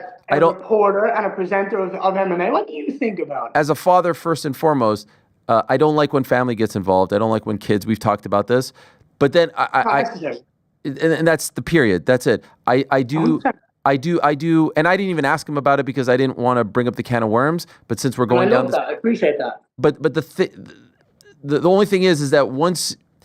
It's a double-edged sword because your son is on camera and you guys are proud of him and he's interacting with the fighters. So then sometimes someone could say, like, if you're going to put him out there to have playful banter, guys are going to take it in different directions. Do you understand what I'm saying? I'm not defending it. I just want you to know. No, of course I know you're not. I never would assume that you are. Let's make that abundantly clear. Well, that's why I asked you, what do you think? There's a playful joke about a child giving a fighter M&Ms with the kind of like baseline comedy of take these, eat these, miss weight, my daddy will step in and win a world title. That's just a laugh, right? It's low level, right? Then going out and saying the comments that he said is just immature, and it shows that he's very sensitive because if he says something like that, that's out of his character, which means that what I was doing on Fight Week irritated him enough to trigger him to say something like that, which means when I do fight him, Ariel, I'm going to open up a whole can of irritation because I reckon he's mentally weak. I can get in his head, right? But I'll never stoop so low as to mention his child and his children and his wife because I don't need to. I'll walk in there in the octagon, I'll pump him out off him, I'll take his belt, and then I don't need to say anything. Man, I would love to see the fight just from the athletic standpoint alone. If we but could... what his coach is saying, his coach is, and I don't give a fuck about his coach, Ariel. Sorry, excuse the language. No. But him saying I need to get in the gym and do some power. You had 2 split decisions in your last fight. You got a lucky knockout over Gilbert Burns, and then you had a great performance against Bilal Muhammad. You won a world title. Great job, lucky you. Go do that against Islam. Go do that against Shavkat. And if there's any world where you beat the 2 of them, I'm going to thump them out of. That's a fact. You're doing everything. And I'll beat him where he's best, and I'll beat him just boxing. And I've said this. I out-grappled Shavkat. I outstruck Carlos Praxis where he's best. I will, and I can, absolutely box the ears off Jack Della Maddalena. That's just factual. Make this part of the hype video. It's being sold right now. It's happening right now. We'll take 1%. You're 1 win away from tying the amount of wins that Conor McGregor has had in the UFC. You have the longest winning streak. What's that? It's mental. I actually thought that ahead of this last fight. I said, how many wins is Conor having in the UFC? Am I close? You're 1 win away. You have the longest winning streak of any Irish fighter, obviously, in UFC history. You're doing everything right. So life is good. Hopefully we see you again at some point. What do you think? Fall time? Later in the... I'll be ready. Right now I'm at home. I'm enjoying the house. I'm going to Legoland tomorrow. Yeah. Enjoying my time as a dad. I'll be ready whenever they need me, whenever they want me against whoever they want me to fight. I'm going to be ready. I'm excited by the division. I'm excited by where I'm at in my career. And mentally, I walked out of that building on Saturday night in Montreal, May 10th, thinking I'm the best in the world. Last one on a positive note. What about our boy Oban Elliott fighting next weekend? How's he looking? What's it like being with the presence of the Welsh gangster? Dude, I love him. He's such a good energy. He's great with Leo. He has such a good laugh, but he's also he's a dog, man. The guy is so good at what he does. He brings good energy. He trains hard. He fights good. And I can't wait to see him. I messaged him the other day. I need to message him again, so there's a good reminder. But he's such an awesome energy, and I want to see him reach the top as well. I think he's an awesome human, and I can't wait to see him fight. Love it. Looking forward to that. That's next weekend. For now, thank you. Tremendous stuff. We do a whole interview, and not talk about Charles and Ilya. Oh, okay. Well, sorry. There's a lot going on. I'm focusing on your division. I'm thinking that now as you're about to wrap up. I'm like, one more. I'm like, how the hell? Charles is fighting Ilya for the belt. By 50 and 20 minutes. There was a lot happening in your particular weight class. That's so fair. Are you going to be there? That shows how good the welterweight division is. If we're talking about the welterweight division for 20 minutes and not mentioning one of the best fights we've got on in this year, do you know what I mean? That's a good place to be in. It's a tremendous. Are you going to be there? I'm going to be there 100%. I love it. I think it's a phenomenal fight. I'm excited by it. I think Ilya is a very, very dangerous opponent. You know, make no mistake. I said this to Diego. I'll say it to Charles when I see him. I think this is a fight where Charles needs to be switched on. I do see a world where Charles can absolutely get the win, but a guy coming up and getting an extra 10 pounds and not having to cut weight, that's a dangerous person, and he was dangerous already at featherweight. But God, when Charles goes out there and does trials, it's just the most entertaining fighter we've seen. There's never a dull fight. Will you be going to Brazil to help him prepare? That I have not figured out yet. I would absolutely love to, and I will always be there. If he wants me, I will be there. But I will definitely be there fight week to bring the energy and bring the good vibes and have a laugh and just watch the greatness. Love it. Okay, I apologize. But to your point, there's no apologies. I just can't believe you. There's a lot. Yeah. You missed that. Vamos without box. Hey. You're the man, Ian. Thank you so much. Great stuff over the last few weeks, and love that you loved the great city of Montreal. That was tremendous news. I'm happy they treated you and the family well over there. Got a special jersey from the Canadian team. I got the Patrick Day jersey. That's legendary. That's legendary right there. Frame that. Exactly. I was going to wear it, but I was like, I don't want to come on here and show off. Yeah, no. Thank you, Ian. Tremendous stuff. Appreciate it. Appreciate you. Have a great day, dude. There he is, the great Ian Machado Garry. The future, and maybe I thought that was one of our best ones. I mean, he was fired up there. I love it. What a time. What a freaking time in the welterweight division. It's unbelievable. And we've got the big one coming up between Joaquin Buckley and Kamaru Usman on June 14th. They're telling me that there's a new video in which John Jones is telling someone that he's done. I haven't seen this, but Drake Riggs sent it to me, and then I just sent it to the team. Do we have this video? Or can we not play it now? Oh, here it is. My man, I'm excited to see you again. But you are still active. 10 years left, but you are still active. He said you got 10 years left, but you're still active. Oh, yeah, no, I'm done. You got to look great. He's like, I'm looking forward to seeing you again, Camille. You look great. Yeah, absolutely. Yeah, let's do some business. Okay, so did he say I'm done there? He was talking to Kamil Gatsiev. That is what he snuck in there, yeah. He snuck in, I'm done? This guy, cheeky. What do you think? Do you think he's telling the truth? I actually think he is. This is what I've been saying the whole time. They presented the money, and he said, yeah, I'm good. Which, God bless. It's a lot of money. I wish we could all be in that position. Anyway, that is an interesting development, so we will continue to monitor that one. Let us move along now. Some big news. At the very end of Wednesday's program, they were wrapping up the Jake Paul versus Julio Cesar Chavez Jr. press conference in California, and then all of a sudden, there was the Boxing Hall of Famer, Holly Holm, showing up, a part of the announcement that she is going to be competing on the 28th of June in Anaheim, returning to the Sweet Science. Her last fight in the squared circle, not the cage or octagon, May 11th, 2013. So by the time this fight happens, it will have been over 12 years. Her debut, January of 2002. A future UFC Hall of Famer, obviously a boxing Hall of Famer. This is a huge addition to this growing women's stable that Most Valuable Promotions is putting together. So she'll be on that card on the 28th of June in Anaheim, and she is kind enough to join us to talk about it all. There she is. Hello, Holly. How are you?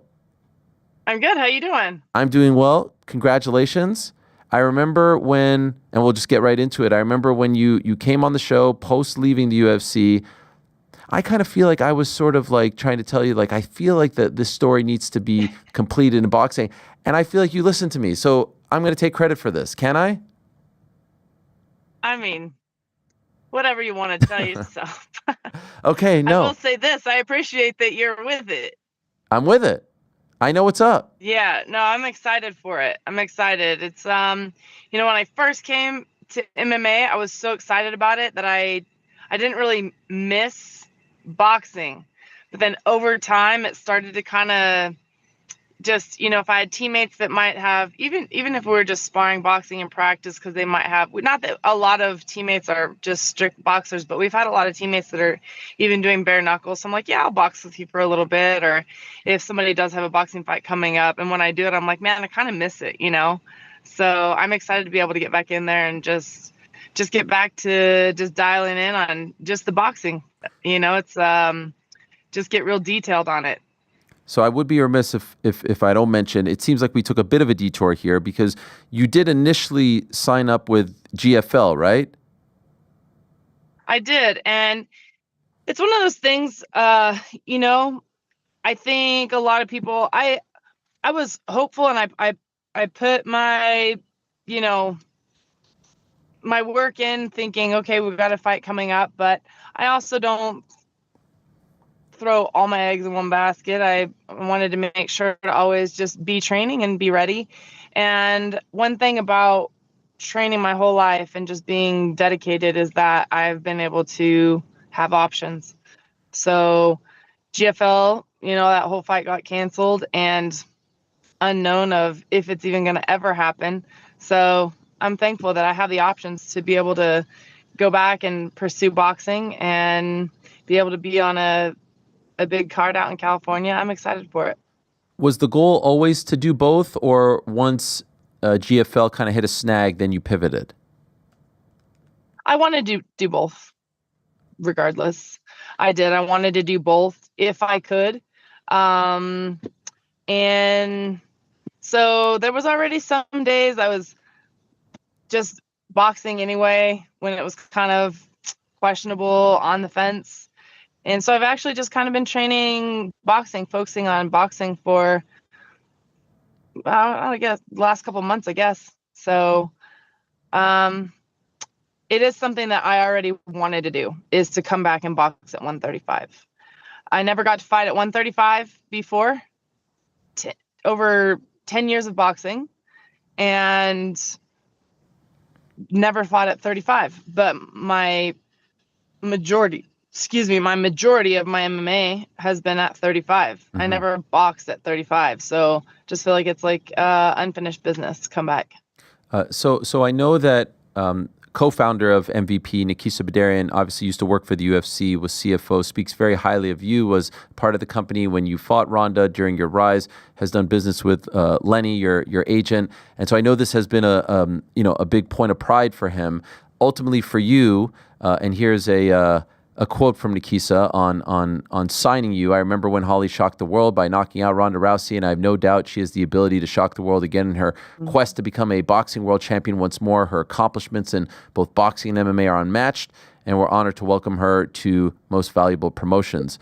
Ultimately for you, why did you could have boxed for any promotion, I would imagine, and other promoters have talked about you. Ultimately, why did you decide to sign with Nikisa and Jake? I think that,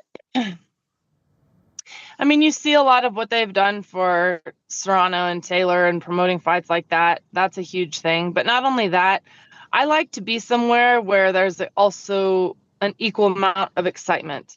And their excitement of wanting me to be with them, I just feel like it was just something that it just made sense. I don't know why. There was really no reason for me to go somewhere else. This just made sense. I'm excited to get back. They're excited to put the fight on, and they've obviously done put their efforts to get females on these, on these cards and televised. And, when I was fighting before in boxing, I did fight on televised bouts a handful of times, but not all the time. So I'm thankful for the efforts that they have put forth for women's boxing. Yeah, they've done a lot of big moves. They've got this big card coming up on July 11th on Netflix, the all women's card. For you, was this a one fight deal, or is there a plan for you to win a couple here and then fight some of those big names that they have on their roster? I signed for more than one fight. Okay. So I'm just focusing on boxing right now. Is there a roadmap for you? Like, is Amanda the big fight at the end? She's fighting at 140, but she's 126. I'd love to be able to, I don't ever look past who I'm facing right now. And, she's undefeated. She doesn't have maybe quite the experience, but she's undefeated coming in. She's tough. I want to be able to fight and do well there. And that's as far as my real immediate goal is. But yeah, I would like to then fight for a title and then be able to fight, Serrano or Taylor after that. That would be the dream. Is there a chance that you now, ride off into the sunset and just finish off boxing? Like, has the MMA door now closed as a result of the enthusiasm that you have about this deal? No, I still love MMA as well. I don't know if I would love to fight again in MMA, but that's just, I like to let life kind of unfold. I have goals and things that I like and things I know I'm passionate about, but I also like to take a day at a time, a fight at a time, and just ride the wave. Yes. Can you do both with this MVP deal? Like, could you do an MMA deal with someone else as well? I think right now it's just boxing. You know. Yeah. I couldn't help but notice the face-off on Wednesday. Did you happen to notice how big her platform shoes were? I don't know if those are called heels, but they were gigantic. Do you think that was done on purpose? Maybe. And also that was a day I forgot my heels. So I wore tennis shoes look at those with my things. outfit.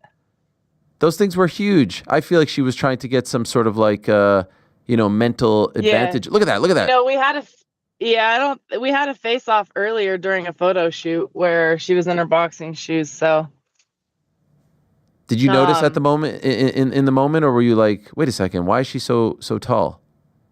I saw him before. We were in the back. I saw her on the heels, and then I was just thinking she's not even that much taller even with those on. Yeah, that is true. So it doesn't bother. She is undefeated, Yolanda Vega. Have you been able to look up any footage on her? If so, you mentioned she obviously doesn't have as much experience as you do. Based on what you've seen, heard of her, what's your assessment? Yeah, we've watched a couple fights with her actually already. She's got some clean punches. She's tough. She's not, she's confident.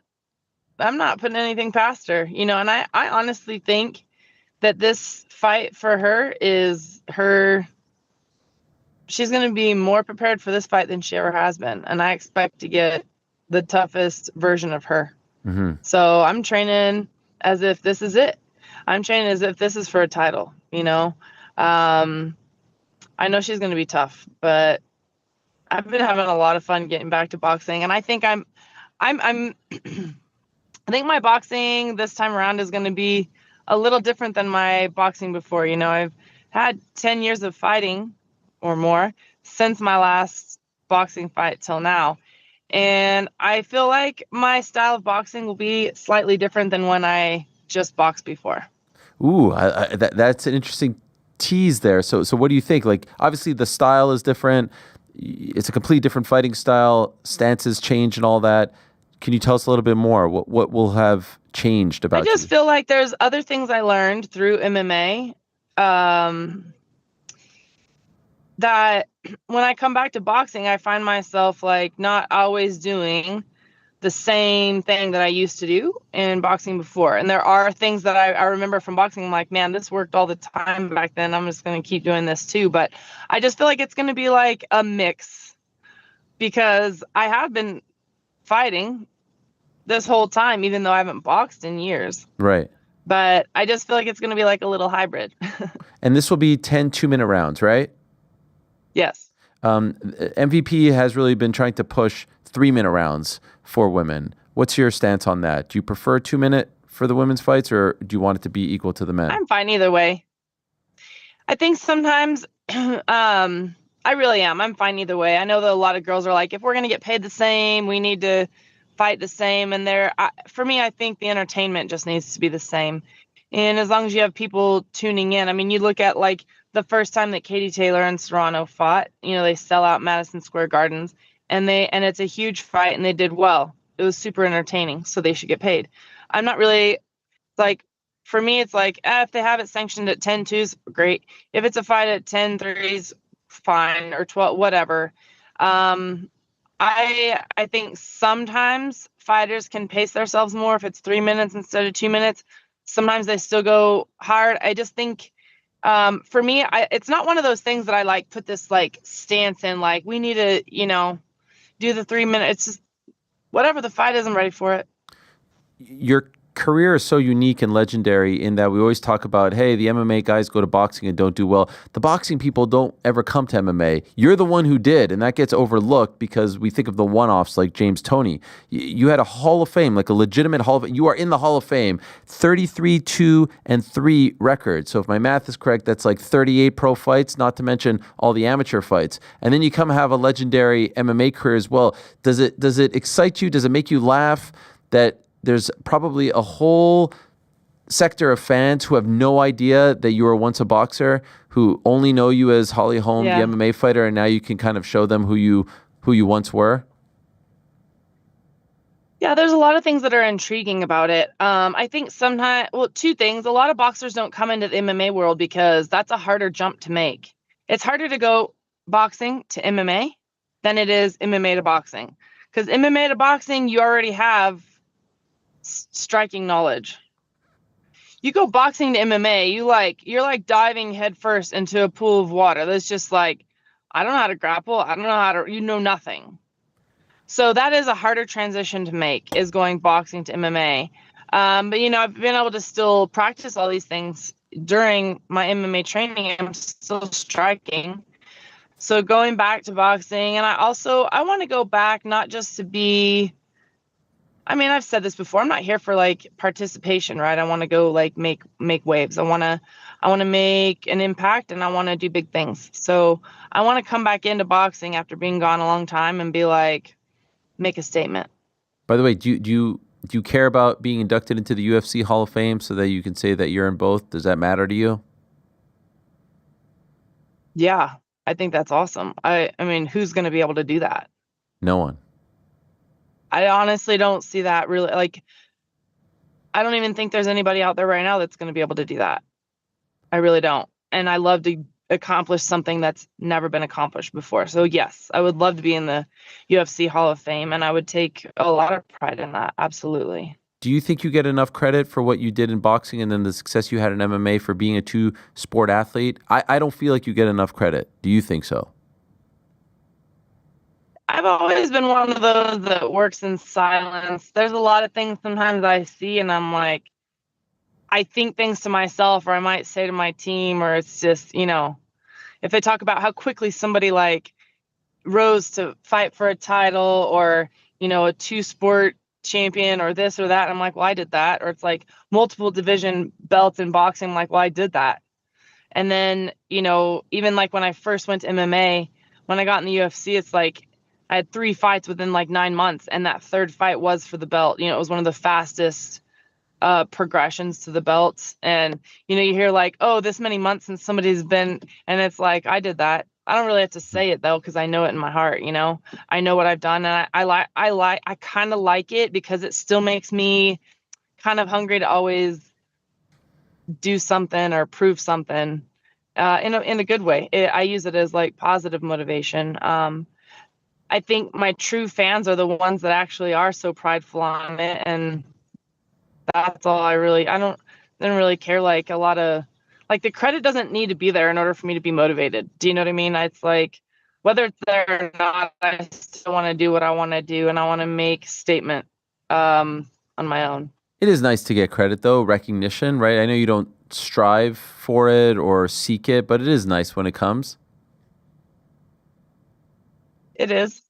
And maybe when I'm completely done, I'll look back and be like, I did all these things. I don't know. Yeah, We'll I get see. it. I get it. Could I ask, Kayla Harrison is fighting Juliana Pena for the belt. You're obviously, you know, someone who knows them and has been in the weight class for so long. Who do you think wins that fight? I think Kayla's very strong. Pena's a dog, and she'll always fight through whatever. I think it's going to come down to some of the scrambles, you know. I think both. I mean, Pena might want to make it a little more of a dogfight on her feet. I'm not sure, but I feel like that fight might come down to scrambles. I think so, and I do think that Kayla's stronger. I think that Pena's also fairly crafty. So I don't know. I'm excited to watch it, but I think, I don't know. I'm definitely excited to watch it. And if I could maybe put you on the spot, we've been talking about for weeks, just before you came on, is John going to fight again? Can you break some news for us? Can you let us know? Can you tell us if he's going to fight? Do you have any intel? I don't know. I think that's going to be all him. I think he's going to do it if he wants and not if he doesn't. And one of the things too, I think that a lot of John's never, his whole career, he's fought the top. Yeah. So I don't think anybody can really be like, oh, you're running, you're dodging. I think he's in a spot where it's like, if he feels like it, he'll do it. And if he doesn't, he doesn't. I mean, that's going to be, it's not like he's ever I think that his Oh.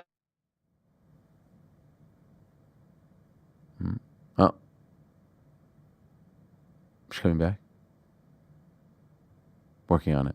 I think she was going to say that his legacy is intact, which I 100% agree with. The big question is just if he's going to fight him or not. He has long been a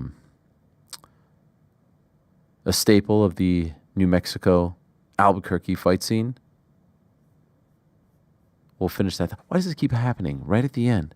This keeps happening. It's happened like 3 times in the last 2 or so weeks. But what a career, what a record. Former UFC bantamweight champion. She won that belt back at UFC 193, November of 2015. Fought for the featherweight title. 8-time UFC headliner. Like I said, 33-2-3 boxing record. 2022 International Boxing Hall of Fame inductee. Has won the IBF and WBF titles, Ring Magazine Female Fighter of the Year in 2005 and 2006. Made her debut in January of 2002. Her last fight, May 11, 2013, a unanimous decision win over Mary McGee to retain her IBF and WBF female welterweight titles. So she was winning when she decided to make the switch. Obviously, the money involved in women's boxing back in 2013, nowhere near what it is today. Thanks in large part to the Amanda Serranos and Katie Taylors of the world, the Claressa Shields of the world, the Savannah Marshalls of the world. So the scene has changed dramatically, and she is coming back on June 28th in Anaheim. Yes, if that date sounds familiar, it is in fact the same day as UFC 317. I don't really think those two cards will be competing against each other in terms of eyeballs. Jake Paul versus Julio Cesar Chavez Jr. Very much a boxing fight. Zerto Ramirez on that card as well. We do have her back. Holly, are you there? Oh, yes. Yeah, sorry, my phone got hot. Oh, no. Oh, no. Okay, I will let you go in a moment, but I just wanted you to finish your thought there. I think you were saying his legacy is intact regardless of what he decides, right? Yeah, I mean, John's one of those that gets in there and he knows how to win. And I don't think it's not one of those that I think he's just going to do it if he feels like it. If you were him, what would you choose? Like you can retire now undefeated. He's that close. Is that worth more than taking one more? What would you do? If or you were he him? can fight again and still be undefeated. I mean, a lot of people I think are putting this like energy on like if he fights, he's not. You know, I get it's it. like like I think that that's what I think the energy behind it is like. So like it's I don't know. I think it's just going to be, if he feels like it, he'll do it. And if he doesn't, he doesn't. And just because he's not doing it, I don't like, people are just like, if he doesn't, they automatically are like, well, he would lose if he did it. I don't know like what that energy is, you know? Fair enough. What would you do if you were him? That's like a lot to say about someone who has won their whole career against the toughest. And then they're like, oh, if you don't want to fight this one, that's because you would have lost. Like, that's just kind of, you know, I think that I haven't talked to him about it, but I think that he's gonna be one of those that if he's passionate about it and wants to do it, he'll do it. And if he doesn't, he doesn't. But I mean, I think that if one thing about John, when he does, he shows up. Mm-hmm. All right. Well, you will be showing up on June 28th, Anaheim. I will. Can't wait. The Honda Center. What a time. What a time. The return of Holly Holm to the Sweet Science. This is tremendous stuff. Looking forward to it very much. And it will be on DAZN. Thank you so much. Congrats on the deal, Holly. And good luck in training for this fight. Thank you. There she is, the preacher's daughter, the one and only, the two-sport Hall of Famer. How many people can say that? But there she is, the one and only Holly Holm. All right, in a matter of moments, we'll be talking to someone who is 100% heading into the Boxing Hall of Fame when her career is all said and done. That is not happening anytime soon. She is 16-0. She is just 30 years young. She is a 2-time Olympic gold medalist, 2012, 2016. She's boxing's first ever undisputed women's heavyweight champion. Undefeated, obviously, in the sport of boxing. 2-1 in the PFL. That's mixed martial arts. Kudos to her for doing that. She's coming off a win over Danielle Perkins. She won via unanimous decision back in Michigan, Flint, Michigan, her hometown, on February 2nd. In doing so, she became the undisputed champion at heavyweight. She's the only 3-division undisputed champion for either male or female of the 4-belt era. 3-division undisputed champion. And she is returning to action on July 26th. Back in Michigan, this time at Little Caesars Arena. She'll be defending her IBF light heavyweight title against Lanny Daniels, who's 11-2-2, 36-year-old from New Zealand. She's won her last 7 fights and undefeated in her last 9. She's, of course, the self-proclaimed GWOAT. She is Claressa Shields. She'll be joining us in studio in a matter of seconds. New York Rick is over the moon about this development. And as far as guests are concerned, we will round out the day with Jake Paul following Claressa Shields. So much more to come here on the program. It's been a great day so far with Michael Morales stopping by, Ian Garry, and Holly Holm. By the way, I can tell you that tomorrow on the program, Jose Aldo will join us, among others. I'll tell you about them later in the show, but very excited to talk about him because Jose has pretty much all but said that he is officially done. Remember, in Montreal, he said, I'm more than likely done. But he held a press conference this weekend in Brazil where he said, I don't think I'll be fighting in MMA. Is he leaving the door open for boxing? We will ask him about that tomorrow on the program.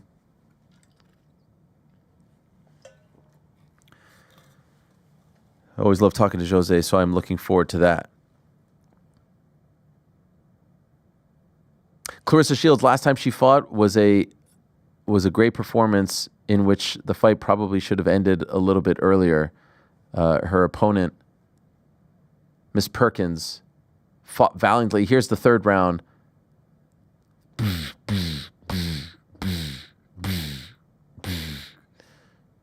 Watch here. Just swinging away, clubbing blows, stick and move. Here's the 3rd round. Bang. I thought that was it. Honestly, I thought that was it. And here's the ref helping her up. What the hell was that? She was done. Now, credit to her. She lasted 7 more rounds. This is the 10th. And that was all she wrote. That's when she won that title again. Or, excuse me, I should say, became undisputed champion at heavyweight. She had owned a couple of belts. And it's a fascinating time, like we were just talking to Holly Holm about. It's a fascinating time in the world of boxing. We have this card on July 11th, and specifically women's boxing. And so I'm very much looking forward to speaking to Claressa about it because she is arguably the most famous of the entire bunch, and she is not a part of this growing MVP stable. She seems very happy.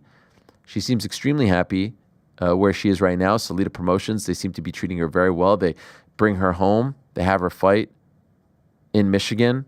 We were talking about her potentially fighting on this MVP card, myself and Ariel Oladipo on the Ariel and Ade program, which you can watch every Tuesday at 5 p.m. Eastern, 10 in the UK, over on DAZN. And she actually quote tweeted one of our tweets when we were talking about all of this.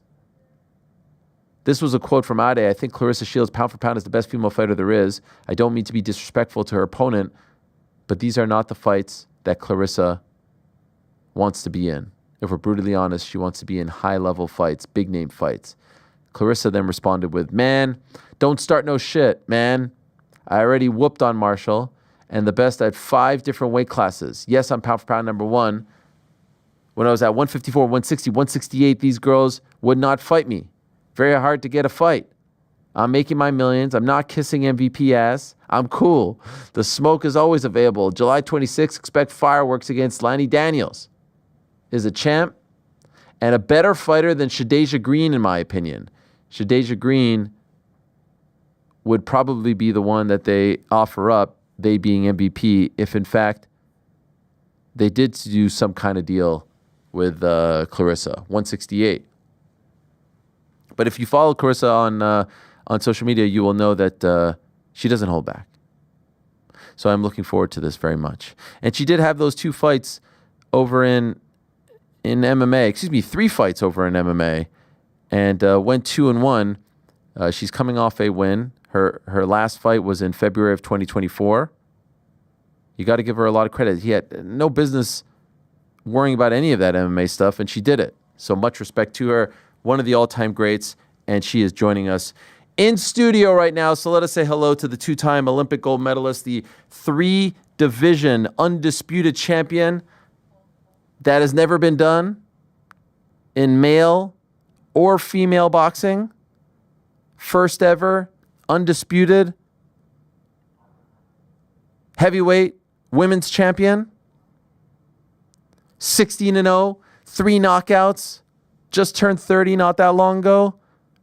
Coming back home on July 26th at Little Caesars Arena, home of the Detroit Pistons, who the Knicks beat in 6 at Little Caesars. It was a great 6 game. Jalen Brunson with the 3. Top of the 3-point line. It was unbelievable. Did you guys see that? I mean, it was just amazing. Crossed them up. It's incredible. What's happening to Claressa? They told me she's ready. She's not ready. She's ready. She's not ready. Is she ready? Usually when I do the headphone thing, that's a sign that things are happening. She was ready. And then she said, what? Now she's not ready. She psyched me out. I think that also might have been the first time you weren't like, is she ready? Is she ready? And then the intro. And there's nothing. Well, because I was told he's at the door. Is he not at the door? He was at the door. And then what happened? Okay, now they're ready. Oh, now they're ready? I'm not going to take off the headphones just yet. That's what I'm being told. Are we ready? Is she ready? Oh, here she is. Okay, here she is. The one and only Claressa Shields. Oh, hello. We've got royalty.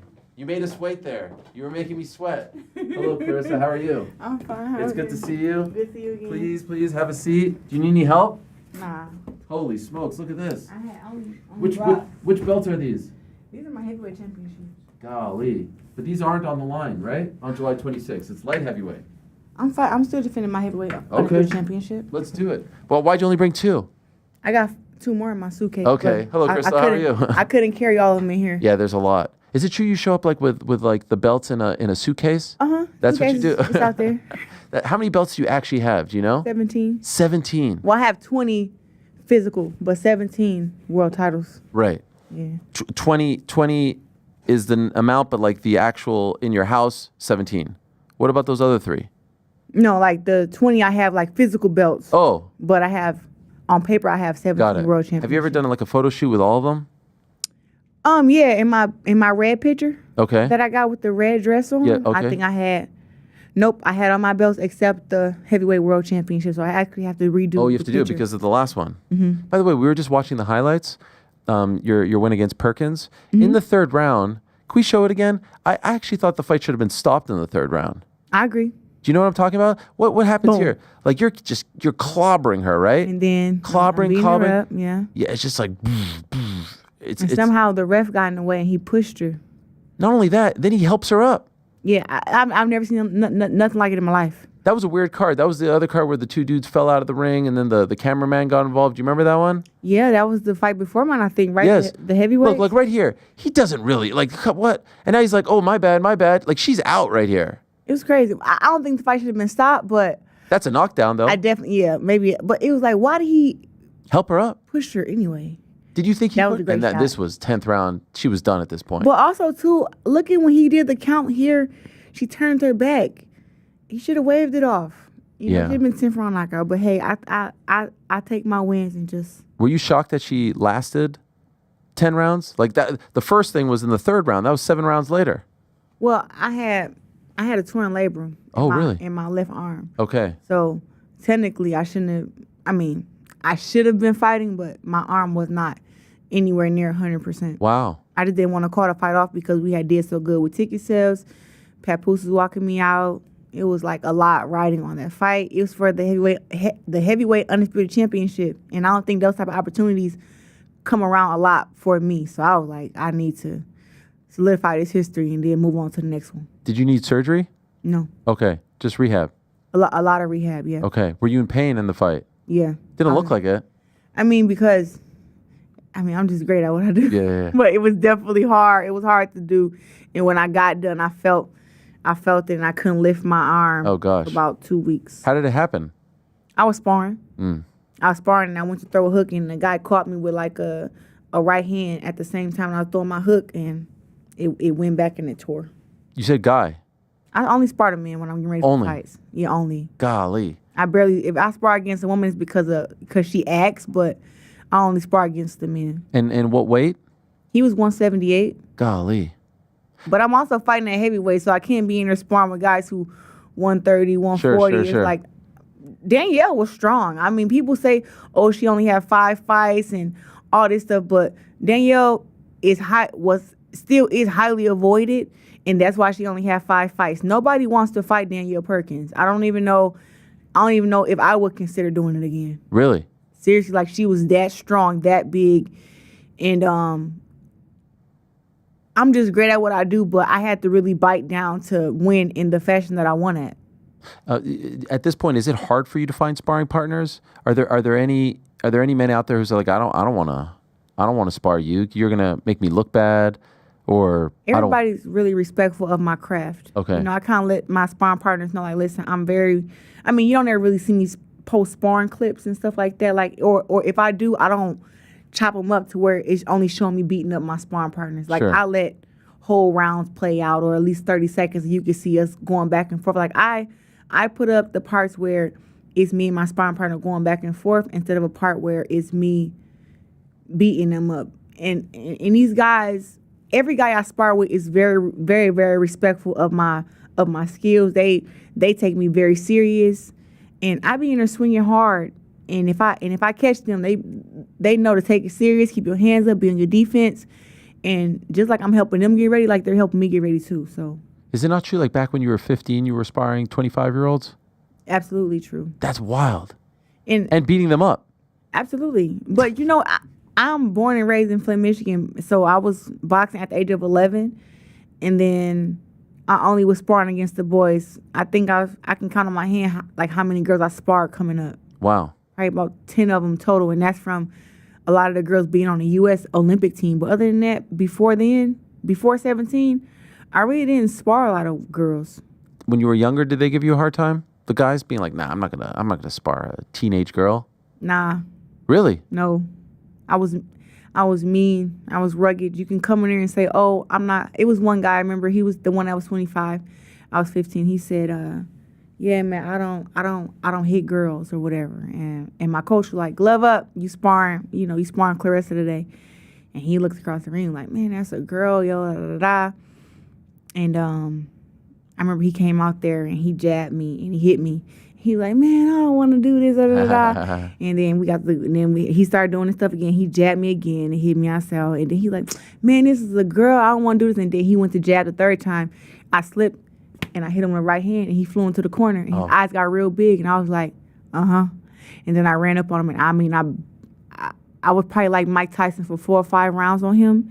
And when we got done, he was like, "Yo, great sparring. Like, thank you for that work." He was like, "How old are you?" I was like, "I'm 15. And he started yelling around the gym, screaming like, "I just got my ass whipped by a girl that was 15, bro. This shit is unbelievable, bro. This is crazy. She going to the Olympics, bro. I swear to God." He just was going crazy. He like, "You 15 for real?" I'm like, "I'm 15. Do you know where that guy is? Because everything he said came true. I don't know where he's, but I've been told that I was going to go to the Olympics way before. Okay, way before that guy? Andre Durrell, when he first met me, when I was 11 years old, I was sparring against his cousin, Darion. He told me, he said, "If there's ever a girl Olympics, she's going to go." Wow. And because we weren't allowed in the Olympics yet. Sure. 2012 was the first time you came in 2016, right? No, 2012, I 2016. came in 2012 and 2016. Yes, that's a two-time. Not Two-time. That's something that these girls don't got. They can say they got knockouts and they got belts and they undisputed, but ain't nobody got 2 Olympic gold medals but me. Are you more proud about that than any of these belts? I know it's hard to pick like which accomplishment means the most, but that does separate you. The Olympic gold medals mean the most to me, especially my first one, because that was the hardest one to win. Winning my second Olympic gold medal, I was so confident and so dominant. I knew I would win already. Like it was, I don't know, it was like destined or ordained. It's like when God tell you that you're going to do something, it's like if you believe it, it's going to happen. If you doubt, you be kind of getting in the way. And God was like, you're going to win another Olympic gold medal, and then what you do after that is on you. But I'm letting you know, like, it's set up for you to win again. And I was like, yeah, right. What did you like better, London or Rio? I like Rio better. Why is that? I had more freedom. I was 21. Okay. Oh, that's right. 17, Earl Spence and Marcus Brown, Terrell Gachet, they had to walk around with me everywhere I went, holding my hand. I couldn't go to the bathroom by myself. I couldn't go to a restaurant by myself, to the restaurant. I had to, basically, I was everybody's little sister. You know, Jamel Herring, like, everybody just kind of had to take care of me, and I couldn't do anything. Did you consider coming back for a third? I know the next one was all screwed up because of Tokyo and all that, and then it got delayed. But initially, did you think maybe you'd go for 3? Absolutely. Why didn't you? USA Boxing didn't want to offer me enough money to stay amateur. Oh, really? Yeah. I told them that my first pro fight, I said, listen, I'm only getting paid $5,000 a month from you guys, but for my pro, and that's $60K for the year. I said, but I have an offer for my pro debut to fight for $50K. And they were like, there's no way that anybody offered you $50K for pro debut. I said, I swear to God. Wow. They called you a liar, essentially. Well, women's boxing wasn't making that kind of money. Sure. Even world champions. So $50K was unheard of for a woman fighter if you wasn't Layla Ali or Christy Martin. So I'm like, I'm telling you, they offered me $50K for my pro debut. They were like, yeah, right. I'm like, I'm telling y'all the truth. And I'm like, listen, this is the deal that I want. And I told them what I would, that I would stay at the Olympic Training Center and how much money I wanted. And they were like, Claressa, you're not going to be getting paid $50K for your pro debut. And we're not even going to give you the money that you're asking for. Like, no, I'm like, well, I guess you guys won't win another Olympic gold medal for America till I guess you find another Claressa Shields, because you guys have been struggling forever. Right. And so they just was like that they didn't want to do it, and I just signed a contract to turn pro. Now you can actually be a pro and come back to the Olympics, right? They changed the rules. I have no idea. If they would allow me to go to the Olympics again, I would do it. I think they would. I mean, it's up to you, ultimately, but I don't think there's a rule in place. Before it was like, if you turn pro, you can't be an amateur, you can't compete, but now they changed that rule. I haven't heard that yet. You'd consider it, though? Yeah. How much time would you have to, like, put your pro career on hold to really... For the Olympics? Yeah. Probably about a year. Okay. Is that worth it? It's the Olympics. Why not? But you did it twice. Like, you climbed that mountain. Shit, 3 times you're just as good. Yeah. I mean, I don't know. But the money isn't the same, right? It may be different for me. It might open up more ways to get endorsements and sponsorships. Like, I have a better brand now than what I had back in the day.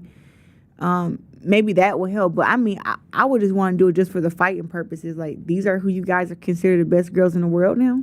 Well, maybe I should. Let's see if they're better than me. And that would be in LA. That would be great for you. Yeah. 2028 in LA. Yeah. I would literally cry tears, because didn't Floyd Mayweather fight the Olympics there? Yes, 1984. I would love to do that. Honestly, like, we need to make this happen. Hey, if they offer me the opportunity to fight at 165 for the Olympics, I would be fighting at 165 for the Olympics, representing my country, defending my 2 Olympic gold medals. I would definitely do it if the opportunity presented. Am I the first one to bring this up? In other words, do I get credit if you go to the Olympics and win gold there? Like, will you shout me out or something? I could have went to the Olympics 2020. Well, nope. This last 21? Olympics, I think. 24? In Paris? Yeah, I could have went and I could have represented Azerbaijan. Why them? That's who reached out to me for the opportunity. Serious? Yeah. What, they give you citizenship? Something like that. Really? It was something crazy, and I was looking at him like, what? But it was like, if I would go to the Olympics, I want to represent America. So Did you consider it? I considered it, but I also want to represent America. That would have been nuts. Crazy money? I bet they were offering. It wasn't crazy, but it wasn't bad either. Really? Yeah. Azerbaijan? Mm-hmm. Why them? They reached out. I know, but it's so random, no? It was random to me. I was like, what? When I received the text, but I also too was like, you know what? I want to represent America in the Olympics. I understand that. Have you ever even been to Azerbaijan? I don't think so. Yeah. I don't think so. I don't think you. By the way, this is a complete, but since we're on that path, what did you think of that whole Iman Khalif thing? Did you think that she was treated unfairly, or do you think that... So she's a she? What's that? She's a she? I think that was proven, right? And she won gold. I don't know. Okay. I mean, it was Olympic boxing. I was there. I was covering the Olympics in Paris, so it was a gigantic story. I think that they were wrong on how... I hate when people put out information without all the facts. And so to hear that, and then to see the Russian girl crying, and then she just quit, and then... I think Italian. Was it? Okay. Yeah. And it was just more of like, okay, if a woman did get beat by a transgender, which is a man who is not a woman, that would be absolutely wrong, even in my eyes. Mm-hmm. So that is what was put out there. Now, if that wasn't true, it shouldn't have been put out there. Mm-hmm. But from what I saw, that's what they put out there, and then they backtracked and said something about XY chromosomes when they was born, and I really don't know what the answer is and what the answer is not, to be honest with you. I understand. All right, so you're coming back July 26th. Yes. Little Caesars. Yes. By the way, are you a Pistons fan? Of course, I'm from Florida. Oh, well, do you follow them, or you just you were like?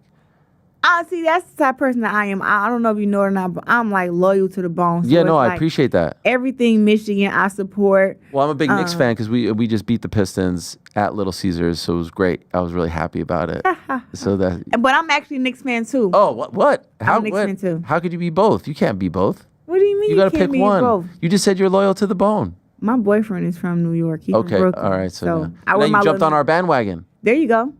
Wait, he's from Brooklyn. People jump on a gold bandwagon all the time. That's true, but he should be a Nets fan if he's from Brooklyn. No, that's not how it works. Okay, so do you live here now? I'm here all the time. Okay, because you're also in Atlanta too. Yes. Did people get because you were so proud to be repping Flint? That's a big source of pride for you. Did anyone give you crap for leaving? Nah, no. Everybody been knowing I wanted to move to Atlanta so many years ago. Why Atlanta? Black excellence. They got so many black entrepreneurs. It's easy to network, easy to do collabs. Atlanta love me, and I love Atlanta and its food. They got really nice people and great hospitality. Okay. Yeah, no, it's a beautiful city. One of the guys on our team is from Atlanta. Speaks very highly of it. I love it there. Would you like to fight there? I would like to. You know what? So July 26th, I fight up in Detroit. Tickets on Ticketmaster. But now my goal is to sell out Little Caesars, and then I can go fight anywhere in the world. So my main thing is I would love to fight at State Farm in Atlanta. I would love to fight in Las Vegas at T-Mobile Arena. I don't think a woman has ever headlined there, a woman fighter. I would love to be the first.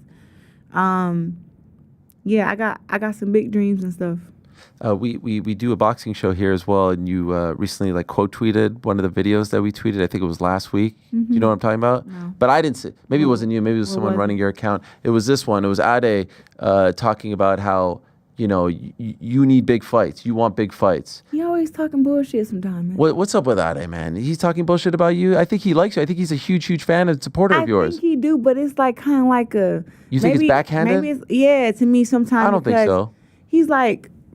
Make that big again. Okay, make it big. So I think at Claressa Shields, pound for pound, is the best female fighter there is. See, respect. You're absolutely right. Okay.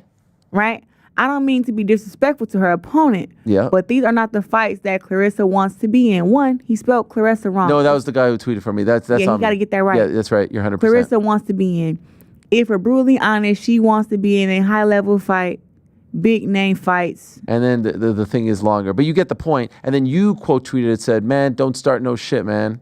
I already whooped on Marshall because he wants to see that rematch. I beat her up though. Yeah. Let's a big be real. fight. She was a knockout artist. 12-0, 10 knockouts. I was 12-0, 2 knockouts, and I kicked their ass. Yes. You know, all the girls on MVP, I can beat all of them. Could we talk about this? This is great. I love. So MVP is doing this July 11th card, right? Madison Square Garden, Netflix. A lot of big names. Amanda, Katie. They also just signed Holly Holm, but she's fighting June 20th. I'm so happy for her. Holly, I was like, what the heck? It's Alicia crazy. Baumgartner on there, of course. There's literally one massive name from the world of women's boxing who's not a part of it, and it's you. And so you mentioned that on the tweet. I'm not going to kiss their ass. Yeah. Why does it have to be kissing their ass? Why can't it just be like do a deal to get you on the biggest platform? There's no bigger platform than Netflix, right? They're disrespectful. Tell me how. As an entire brand. One, I hate to say had, because I still have, but I had a lot of respect for Amanda Serrano way before anybody came along, and I've been in her fights. I've supported her. I showed up on my own dime, my own time, and I've given support. When MVP came out the gate, they just came out the gate like, oh, forget Claressa Shields. Amanda Serrano is the real deal, GWOAT. She's the real GWOAT. And it was like I shared the title with her. Like, listen, you're the GWOAT of the smaller divisions. I'm the GWOAT of the bigger divisions, and we never, because we're never going to be able to fight. And with her record and her knockouts, I was giving her props, and she's 7 division time champion. How can you not give props to that? And I know that if in women's boxing, it's hard to get your just due, even though I feel like Amanda Serrano is not as skilled as me, but she's still a good fighter. You know, she's great in her own way. But for MVP to come out the gate and just, forget Claressa, the GWOAT, I built the GWOAT brand. And it doesn't come from anything professional. It come from, I got 2 Olympic gold medals. Not 1, but 2. And then I turned pro and I'm undisputed. Like, come on, man. Like, let's be real.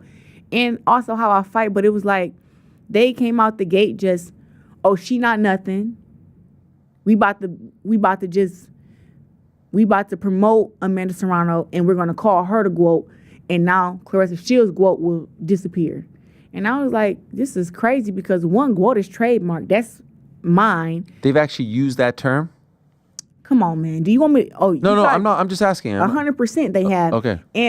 And before I said anything to her, I let them use it a lot. And then I finally was like, you know what? This is like the disrespect right here, because now she's tweeting and saying she's the GWOAT, she's the greatest woman of all time. And it was like, I literally built that brand myself. Like, nobody ever even thought, people like, saying GWOAT is weird. It just sounds weird. But now everybody want to be a GWOAT now. And I just felt like I reached out to Amanda first and said something to her because we were friends. And she kind of blew it off, and I was like, listen, tell your team to stop. Like, I don't want to have to, people know I'm like that. I will blast you on social media. They know that I will expose you. So I'm telling her, tell her team to stop, And I don't know, just the disrespect from Jake Paul just kept being more and more. And I was like, you know what? All right. So yeah, they got sent paperwork. Oh, wow. And have they stopped? Yeah. Was it like a cease and desist? She's the real deal. Okay. You're the GWOAT. And I'm the GWOAT. When you say that, like she's been disrespectful, do you mean just from that standpoint, or do you mean have they tried to do a deal with you and the offer was disrespectful in your opinion? Did they?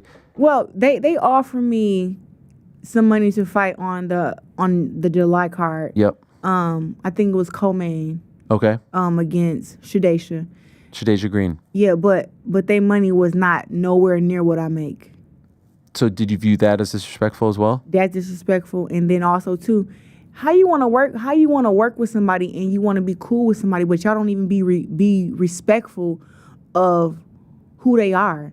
Like, I'm not saying, first of all, some stuff is facts, but then some things are opinions.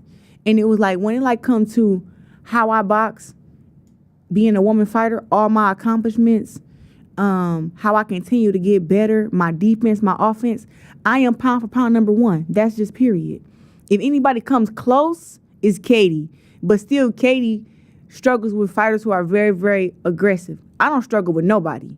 You very, very aggressive. You tall. You big. You fast. You slick. I find a way to make you look amateur. That's the art in what I do. It's like a blessing and a curse. So now that I've said that, they don't even respect me as that. They just always try to paint me out to be like I'm jealous or envious of girls who I've had an open arms to, like, hey, let's all be friends. Let's all work together. Let's all unite and make women's boxing be big. They come up with this narrative that I'm jealous of them. I want to be them. They don't even make as much money as me. I want to be them. I'm jealous of them. They're not undefeated. But it's so many reasons why I don't want to be them. And they're saying I want to be them. And it was Who's saying that? Alicia said it. Okay. Jake Paul has said that I'm jealous of Amanda Serrano, which, why? For what? They're saying that she's going to be the highest paid female athlete come July 11th. You know how many female athletes it is in the world? Yes. I don't want to speak on that. Do you know? In the world? It's a lot of female athletes in the world. And the highest paid female athlete that I can think of right now that comes to my mind is Serena Williams. Right. You're telling me she's going to get paid more than Serena Williams? I think the point that they're trying to say is for one night. Let's not trick the fans with that foolery. Yeah. Because once again, Serena Williams, from my knowledge, is the highest paid female athlete in history. I don't even know how much she got paid, but when you talk about when she's played for the Wimbledon and all that, she's made a lot of money. Now, I like what the history that they're creating with the women fighters. Yeah, so what do you think of that? It seems to be like they're going all in, right? That's good. That's good. I hope it's a genuine thing and that they continue to do that with whoever they sign and they actually make the best fights. But hey, it's all good. Listen, I don't have nothing against them except for what they have against me. I don't know why Nikisa be talking like he know how to fight or something. That dude got all that lip and probably ain't never laced up a pair of gloves. The disrespect from him be outrageous. That man said I weighed 190 pounds standing next to Alicia Baumgartner. And I looked at, like, first of all, what fighter don't fluctuate in between camps? That's one. And then two, he's never done a fight, a camp, a weigh-in, or nothing with me to even talk about how much I weigh. So they continue to be disrespectful, and then when I disrespect them back, everybody like, oh, Claressa, you're wrong. It was like, no, I'm right, and they should be respectful. Did they invite you to attend? Oh, my God. Ariel, please stop. I saw this. Stop. What? Ariel, What? Tell me. Do not piss me off on this. No, I'm not trying to piss you off. I saw the back and forth of the tweets, and I saw she invited you, and then you didn't want to come, or you said, have my ticket. Stop. What happened? She invited me, and I didn't want to come? No. She invited me. Yes. First of all, I was going to go anyway. You didn't or did? I was going to go anyway. Yes. And I saw you say yes. Because I've been at all the fights on my own dime, my own time. Right. I was there up in Texas. I paid for my own hotel, my own flight, my own fight. You don't need no handout. I don't need no handout from them. I know. But now that we're talking about when Terrence Crawford come to the GWOAT fight, Terrence Crawford got VIP passes and he got a front row ticket seat. That's how you that's how you treat your world champions. I agree. Period. Now, being pound for pound number one woman fighter in the world, that's how I should be treated when I reach out to get comp tickets from any of these girl fights that's fighting. I get them from ESPN when I go to Michaela fights. Whoever else is fighting, I can go anywhere in the world and they're going to be happy that I'm there. For Amanda to say, oh, yeah, what did she say? Oh, yeah, I got you. I'm going to have my team reach out, blah, blah, blah. And then for Nikisa to get on the MVP page and say, oh, no, here's the package. You can buy the package. And then to you? He tweeted it and then tagged me. And then, like, he's such a girl. Ugh. No, so then he does that after she invites me. So basically he tells her, hey, you're doing too much. You need to go back in your corner and shut up and let me do the talking. And then he's doing the talking, telling me that they're not going to give me any tickets. I can go buy it, VIP packages. Here goes the link, and tag me. And then he does a stupid interview And he says, oh, yeah, it's a conflict of interest. She's being walked out by this celebrity and that celebrity. And first of all, I can go in. First of all, I ain't got no type of beef with no celebrity to where I can't be in the same building as them. I can go to any boxing event that I want to go to, no matter who or what or why is there. And even if I did have beef, Claressa don't switch her mood or tune or her walk for nobody. So it just was weird that he's trying to do everything in his power to make sure that I don't come to the fight. And that's weird on their behalf. And that shines lights on them and their whole community up at MVP. Like, you guys are blatantly being disrespectful toward me and trying to make it seem like I got, cause one, makes my I got something against the girls on y'all card, because one, I've been to all the girls fights way before y'all came along. But now let's say if I don't go to the fight, I'm a hater. That's why I ain't go to the fight. Sure. But then I do go, and then they gonna, oh yeah, she paid for tickets, blah blah blah blah blah, as if I haven't paid for my own tickets before. It's just a nutty situation. But anyway, July 26th. Yeah. Get your tickets to Little get your Caesars. tickets to the greatest woman of all time fighting. I'll be defending my undisputed championship against Lonnie Daniels, who is, to me, a better fighter than Shadesha Green. The pride of New Zealand. Yes. There it is. There's the poster. Salida Promotions, they put out great posters. Are you happy with Dimitri? Yeah, sure. He's a good promoter. Okay. Why you ask that? I mean, we were just talking about promotions, and I just mentioned Dimitri, so the natural follow-up is, do you feel like you're being respected by your current promoter? Do you feel like you're being I know treated that well? we have worked very, very hard together to get to where we at now. Yeah. And he has believed in me since day one. Mm-hmm. And we won, 17 world titles together and undisputed championships. And but after my next fight, I will be a free agent. After this one or the one after? July 26th. Oh, wow. Free agent. Mm-hmm. You could sign with whomever. Whoever come with the biggest bag and with the best opportunities. Wow. And it may be Dimitri. Who knows? Because the offer that they sent for me to fight against Shadesha on the co-main event was ridiculous. I was like, who are they talking to? In a bad way. Ridiculous. Yeah, it's not even. Is there any chance you just promote yourself? That's possible. That's possible. But you want to work with guys that's been in the game. You know, I want to do less work as possible. I just want to fight, make the biggest purses, show up, come to the weigh-in, make the weight, fight. I don't want to have to put together a card and look at expenses and do all this stuff. Like, that's the promoter's job. But you are open to re-signing with him?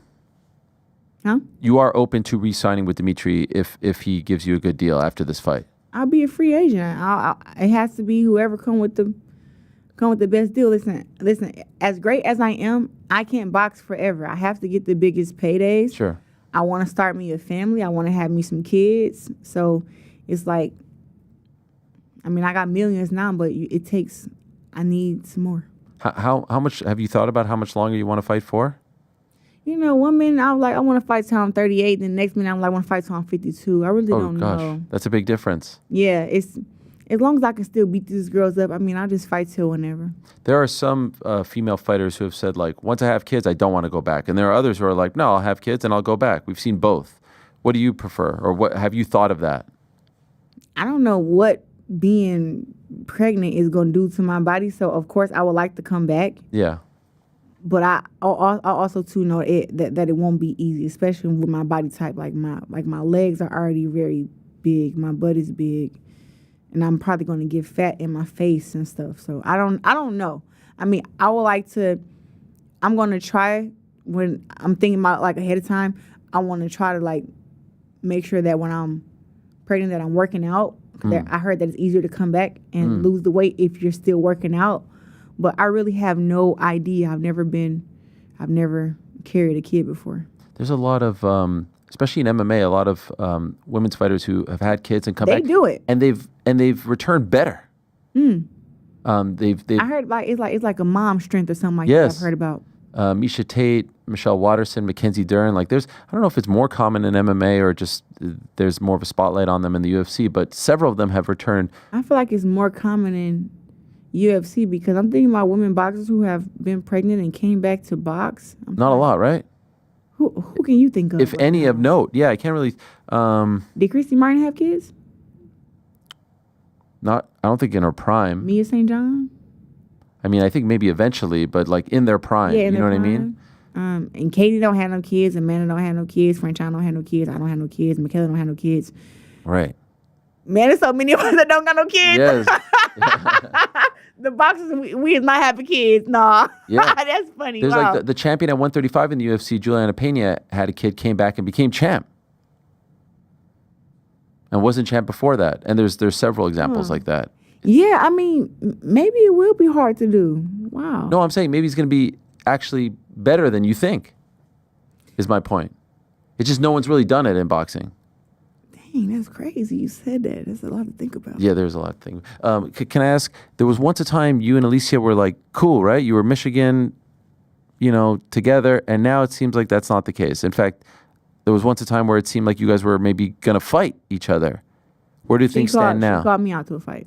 No, I know, but where do things stand now? We don't have to revisit all of it, but is it better now? Is it? It's. I don't know what. You pondering? We had a talk. Oh. In Orlando, Florida, at one of the conventions, and Franchon was the mediator. And I won't say what was all said in the meeting, but it was like a kind of like a, hey, my bad for disrespecting you, my bad for disrespecting you. Let's squash the beef. Well, we're this is good. And then she signed with MVP, and then they got back to the same shit that she was doing before. The same fake being like, two-faced, acting like she don't know what's going on. She shared something and then said she didn't know that the picture in the back was me, that they edited. It was a whole bunch of bull crap. But honestly, I think some people you just don't mash with, And like I said, I try to take her under my wing too, and give her some information and give her a blueprint to her to make more money in women's boxing and make my fans embrace her, because it wasn't like that. You know what I'm saying? They were only like just embracing me. But she's from, I think, Ohio or something like that. But she was repping Detroit. And so I made sure that my fans knew that she had my blessing, and them to also, rock with her too. And my family and my friends came to her fight up in Detroit when she fought there. I went to her fight in New York when she fought there. Once again, my own dime, my own time. And I don't know. One day she just wakes up and I don't know, calling me out. That makes no sense, that fight. She fights 126? I think it's 130. Okay, 130? It's still little. Yeah. Don't get me wrong. It's still small. Yes. But, hey, like I said, people always say I'm the one that's jealous and I'm hating on everybody and all that. I didn't call her out. I've never wanted to go to 35, 40. I was pondering on 47, and I was going to try to make my body go there. But I went down to 154, and I fought there. And after every fight, my body cramped up really, really bad. But I still went down there, and I won, and I became undisputed. But it wasn't easy to do. So. What's your ideal weight? Me? Yeah. 175 probably. Oh, wow. Okay. 175, but I can fight as low as 160 and 154. Right. Because I've done it before. But to go to 147, I will only go there to become 6-time division world champion. I think we talked about this in the past. Like, unfortunately, there's a fighter named Demetrius Johnson in the UFC. Are you okay? Do you want something? Were you looking for something? Oh, there's a fighter named Demetrius Johnson in the UFC, Mighty Mouse. Yeah, I know Mighty Mouse. He's one of the greatest fighters of all time, but when he was reigning supreme, he didn't have any good challenges. He was like running out. He was having to fight the same guys over and over. And I feel like that's part of the problem here. You're so much better than everyone in these weight classes that you don't get the respect that you deserve because Ariel, I'm better than all of them at any weight class. Sure, but you can't fight them. You can't fight the 126 or 130 pounders or 35 or 40s. A fight is a fight. If those girls really wanted to make a fight happen, do you see what Terrence Crawford is doing with Canelo? He's coming up in weight class. Yeah. He believes in his skill. He believes in his power. He believes in his accomplishments. everyone knows that no matter what, if these girls was to come and meet me at a weight class that we can both fight at and be comfortable at, which is way easier to come up than me to go down. But if I can go down to 54 or even ponder on fighting at 47, if these girls would even come to 47 or 54, I will fight any of them. 47, you think? 47? 47 would be very, very hard. Yeah. But I would do it just because. That might be dangerous to you, no? To your health? 100%. So why? I think 54 is dangerous. 54 is dangerous too, and that's 14 pounds above where they're fighting, Taylor and Toronto. So it's still like dangerous for you and way above where they're. Terrence is going from 54 to 68, right? And he was only really 54 in his last fight. He's historically 47. So now, so that's really 3 weight classes. Is that what you're saying? I'm just talking about the amount. The amount is so drastic, unfortunately. By the way, I'm giving you props here. I'm just saying, do you ever get frustrated that you don't have the dance partner? Because you know how it is. No, because I beat all the dance partners. Nobody want to talk about how I beat Christina Hammer when I only had 6 fights.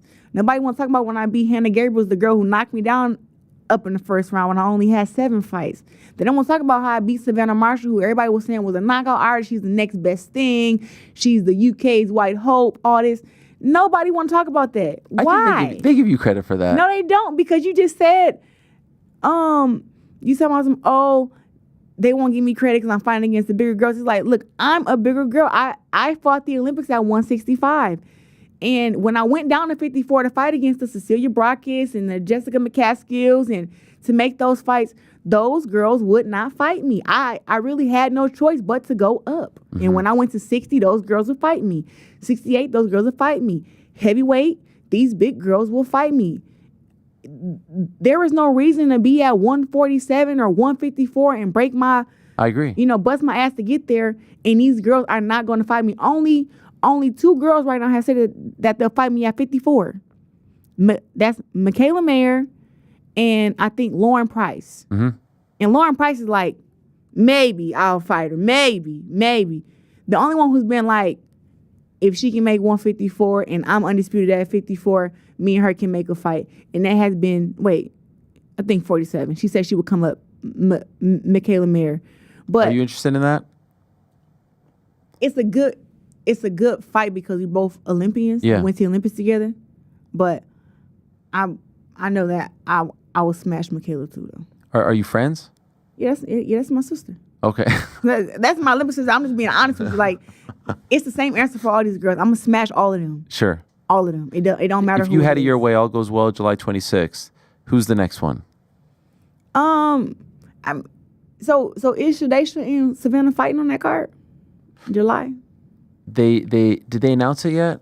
I saw a poster or something, but I don't know if it was the date. Well, they announced that Savannah's signed, and they announced that Chantel is signed, and I think they announced that that's the fight that they want to make. Top of my head, I don't know if they announced that it's officially on the card. I think. But let's just assume it is. I think, yeah. I mean, you can give me the winner out of that. Okay. But would you be interested in doing business with them? You'd have to, right? In some way, shape, or form. They would do business with my team. All I'm gonna do is show up and fight. No, I know, but there's press conferences. There's all this stuff. Yeah, listen. I'm with all the antics and all the bullshit. Y'all want to come to the press conference and Jake want to sit up there. He want to talk trash. Hell, I'll face off with him. It doesn't matter. Wow. It don't make me know. I think this would be great theater, if I'm being honest. I think that I am very entertaining. You are, yes. Just outside the ring. So I think you put, MVP versus Salida Promotions or whoever I'm working with to make those big fights. They're going to back their girls, and of course. Sure. But like here, they've got Katie. Katie's a matchroom fighter. Like they'll do the deal. It seems like, right? Yeah, just make the right offer, make the money, and once again, it's some things that got to be talked about too. Like as far as in what content y'all put out there, because you can't let people control your brand of what they put out there on you, right? Especially knowing that they think so low of me. Can I ask? Your name was cleared with the marijuana stuff, right? Yeah. So, that gets a lot of attention, but sometimes the clearance doesn't get the same type of attention, right? Mm-hmm. Is there anything that you could say about like how you were wrongfully accused of this? Did it damage you? Did it damage your brand, your reputation? Here's this is the tweet that you had, right? Where you said you were unsuspended officially. Mm-hmm. Is there anything you want to say about it? I was very disappointed with that. Just the whole thing. And it was a stressful time. I bet. You know, I think it was like a month. I was suspended, and it went from, at first it was a rumor that it was a PED before I even knew anything. And I got online, and it was like, oh, it's been rumored by what's that dude named Rick, whatever the fuck his name is. He a weirdo. Oh yes. Do you want me to say his last name or not? I don't give a damn. Okay. But anyways, he was saying that it was a PED, and I was like, man, he don't get up out of here. And then everybody started retweeting that, and then it was kind of catching some steam. And then I got the phone call that something came back in my system, and I was like, what is it? You know, and they were like, even my team didn't know, you know, so they gave me a number to call because I guess like the HIPAA law or whatever. So I called, and I had my phone on speaker, and I had my nutritionist right there because I'm like, what is it? You know, I wanted them to be able to listen in. And then when I called, and I was like, hey, this is Claressa Shields. Here goes my number. What is the substance that you guys found, right? And then they're like, oh, it was marijuana. I bust out laughing. I'm sorry. I'm like, what'd you say? And they were like, marijuana. So I bust out laughing. My nutritionist bust out laughing. We just were laughing probably for like 3 minutes. I couldn't stop. And I was like, you know, I'm like, all right, now, like, for real, like, what was it? And then it was like, no, Claressa, it was marijuana. I said, y'all crazy as hell. I thought it was crazy, but I was actually like, you know, all right, cool.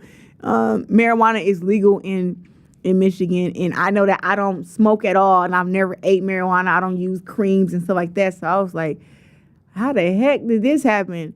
And the next day I went and took a urine test because it goes back 30 days. And the urine test came back negative for marijuana. So it was like, how do we test positive with the mouth swab, but we test negative with the urine test, which is a more accurate test. So what do you think it was? I mean, they said it was just a faulty test. Wow. And that's all I can. But that's damaging, no? No, it was very damaging. It was everywhere that I smoke weed, and you know, and like I said, where I'm trying to go in my career is be on a level of like a Serena Williams or Beyonce. It's like I can't have those things attached to my name. And I think I've been pretty clean so far. Like I may get into my arguments here and there, but I've never been to jail, no domestic violence, no driving drunk. You can't find a mugshot of me, you know what I'm saying? I stay out of trouble. You know what I'm saying? So it was, I don't know. It was disappointing, and I had to keep fighting myself to not get depressed, to not get sad about it. But I was frustrated every day. But it was this it was a picture. Somebody they made a AI picture of me sitting there smoking a blunt, and I just laughed every time I looked at it. I was like, this is ridiculous, man. These people crazy. And I just remember I think like even though like that was like they were trolling me, it was funny. Like that was. But to see that people had just been waiting on something bad to happen to me, that was kind of like that was the part to me that was like, that's y'all wrong for that, because y'all mad because can't none of y'all favorite fighters beat me in boxing, and so now y'all celebrating me being falsely accused of smoking marijuana, and it was everywhere. Like people who don't even share my victories or share my history was sharing stuff about this marijuana case. And I had talked to the Michigan Commission, and me and my team did want to follow up with paperwork and, you know, sue for defamation and all this stuff. But I more of just said, you know what, I want to work hand in hand with the Michigan Commission to have them take the right steps first and foremost. I don't think anybody who gets caught with PEDs, marijuana, or whatever should be put out there publicly until they go to trial and they have a chance to defend themselves. Then when you come back guilty, then you can let the world know, hey, I tested positive for this. I went to trial. These are my facts. This is how I tried to defend myself. I came back guilty. I had PEDs in my system. I'm sorry. Well, whatever. This is my punishment. But to just put those type of things out there without giving me a fair chance to even prove my innocence, and just having it out there like, yeah, she tested positive for marijuana, she smokes weed, you know, and then said I'm a danger to the sport of boxing and all this stuff. I was truly disgusted, and I feel like it was people behind the scenes who had a lot to do with that too, because that was never even supposed to get leaked either. Who do you think did it? Never know. Maybe it's some people who think that they just so most valuable. Okay. Why you think they did it? Who is they? I said people who think they're so most valuable. The play on words made me think. Okay. Can we end on this MMA? Are we ever going to go back? Oh no, MMA is done, sweetheart. We're done. Yeah. That's it. 2-1. Fun. Winning record. It was fun. Why done? It's just I don't have enough time to train for it. Yeah. It takes 6 months, 8 months to just get ready to defend takedowns. And even though I got a lot better. You did. I got a lot better. I put in time. I give you credit for even doing it, to be honest. I'm looking at my arm broken twice. Oh my gosh. Hey, it was fun and I enjoyed every fight. I did. But I was talking to one, my family never wanted me to do it. Okay. So I did it because I wanted to prove a point. I proved that point to me 3 times, but you can say twice because I won twice. But I proved that point, and I was offered one more fight with the PFL. And it would have been against a girl who was like, probably on my level. It wasn't Savannah, right? No, I don't think so. Okay. No. But it was just like I got my new relationship and he can't even handle me boxing. Like, oh no. He's like going crazy when I'm fighting, even though I'm dominating. So we had a talk and he was like, I cannot handle MMA. He was like, if you don't do anything else for me, could you please just not do that anymore? Wow. And I was like, okay. You must really be in love. Yeah. You're like, you know what? All right. And also too, like I said, it just takes a lot of time to train for MMA. That time that I don't have. I did have aspirations of being like PFL MMA world champion and, having a fight with Kayla Harrison one day or oh wow. Or Pacheco, Larissa Pacheco. Yeah. Like I did have those dreams and I did have those aspirations, but it's just not enough time. I'm great already in boxing, and to be great like that in MMA, I would have to train at least 3-4 years consistently. You were like Michael Jordan going to baseball. Yeah, listen, I did really good in MMA. It was fun. But it was too hard. Like, I see that Chris Cyborg is fighting against bums in MMA. Yeah, she's trying to pick a fight with you too. She's fighting bums up in boxing, and she's yelling out, "Oh, I got more knockouts than Claressa." Yeah, fighting against bums, but she'll never be able to get inside the ring with the world champion and beat them. She seems to want to fight you. She seems to be on drugs. Okay. Are you interested? I fucked her up in sparring. You know that, right? When was that? 2019, 2018. And I did it getting jet lag off a plane. I flew from Michigan. I had just had a fight, an 8-round fight against Cindy LeBlanc. I had fought for the WBC silver belt. I had just got that. I put a hurt on her for 8 rounds. And then I flew to LA, sparred against Chris Cyborg. We were supposed to go 6 rounds. I only kicked her ass for 4, and she was about to cry, so we didn't do the last 2. Oh. And that's the real deal. And we never sparred or trained together again after that. Chris Cyborg was saying, oh, if you come to MMA, I'm going to help you train. I'm going to help you this. She was jealous. She was envious, and she was plotting from then. But she's really upset that she couldn't beat me in the fight. Golly. Yeah, she couldn't beat, and I didn't even have a mouthpiece. Now she's asking for a fight. Do you think it's legit? Chris Cyborg can shut up. Okay. I really punched her in the mouth. I ran down on her in person too, right? No, I don't know. Man, come on, man. Where was this? I ran down on her at the it was Radio Row up in Vegas. She talking all this crap, like all these girls do, online. And then when they see me, they all want to be, oh, hey, Claressa, can I get a picture? Hey, no, get the hell out of my face. I'm tired of y'all being fake, bro. I'm sick of it. And so I ran down on her. She like, Claressa, why do you want to fight me for? I don't have enough experience to fight you. I said, so why are you online talking shit then? She's like, maybe we can fight at 47 when I get some more experience. And I'm like, just a punk. She's a punk. That's what she is. All these girls who talk trash online and then they see you face to face and then they don't know what to say. Punks. They switch up. Because that's the thing. I don't like that I'm about that action. I be trying to be chill. Yeah. I be trying to be cute. I got my makeup on, got my little earrings on. I came here really, really calm. These girls continue to do stuff and try to pick with me and think that, one, you're not going to bully me, because if you think you're going to bully me online, when I see you in person, I'm going to bully you. Like, I'm going to pick a fight with you. I'm going to try to fight you. Like, why do you mess with me? You might as well just leave me alone. Well, here on this program, we respect you greatly. You know, my guy in the back, every time we go to him, there's a Claressa Shields signed glove behind him. Do you know this? You don't even know. Look, right here. He has that's you. You signed that glove. I know I signed. That's my signature. Yes. So that's the respect that we have for you here. Well, I He's like your appreciate number that, one Ariel. fan, that guy. He's always, anytime I bring up Katie or anyone, he says, Claressa, quote, all Hey. combat. So I just want to let you know. Listen. We're on your side here. We don't want that smoke. No, this is the thing. I wish everybody well, and honestly, I don't care who's with or against me, because I'm with myself. I get it. And I appreciate you guys who give me my support and give me my respect. If you don't, so what? It's not gonna stop me from winning belts, making millions, making the best fights that I can make. You know, it's not gonna stop anything. But I know that I am what I am, and hopefully, you know, when boxing is done with this circus we have going on, we can get back to making boxing great again. But this is a circus. I mean, Jake Paul finna fight against Julio Cesar Chavez. It's crazy. Well, keep doing your thing. That's a whole other can of worms. Keep doing your thing.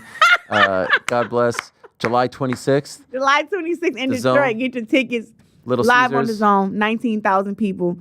And I'm being walked up by Rick Ross, the boss. For real? Yeah, for real. Holy crap, that's legit. Mm-hmm. Legend. Mm-hmm. Wow. Because I'm a boss. I can't wait. That's incredible. Well, good for you. There's the poster. Thank you so much for coming in. Really appreciate it. Good luck to you. And anytime you're in town, this is now your second home, please come in and we'll be watching. We'll take a quick break, say goodbye to Claressa. We'll be back. Actually, you know who's our next guest? No. Jake Paul. Oh, ooh. No, maybe he's listening. I don't know. Ooh. Good luck on this interview. There she is, Claressa Shields. We'll be back.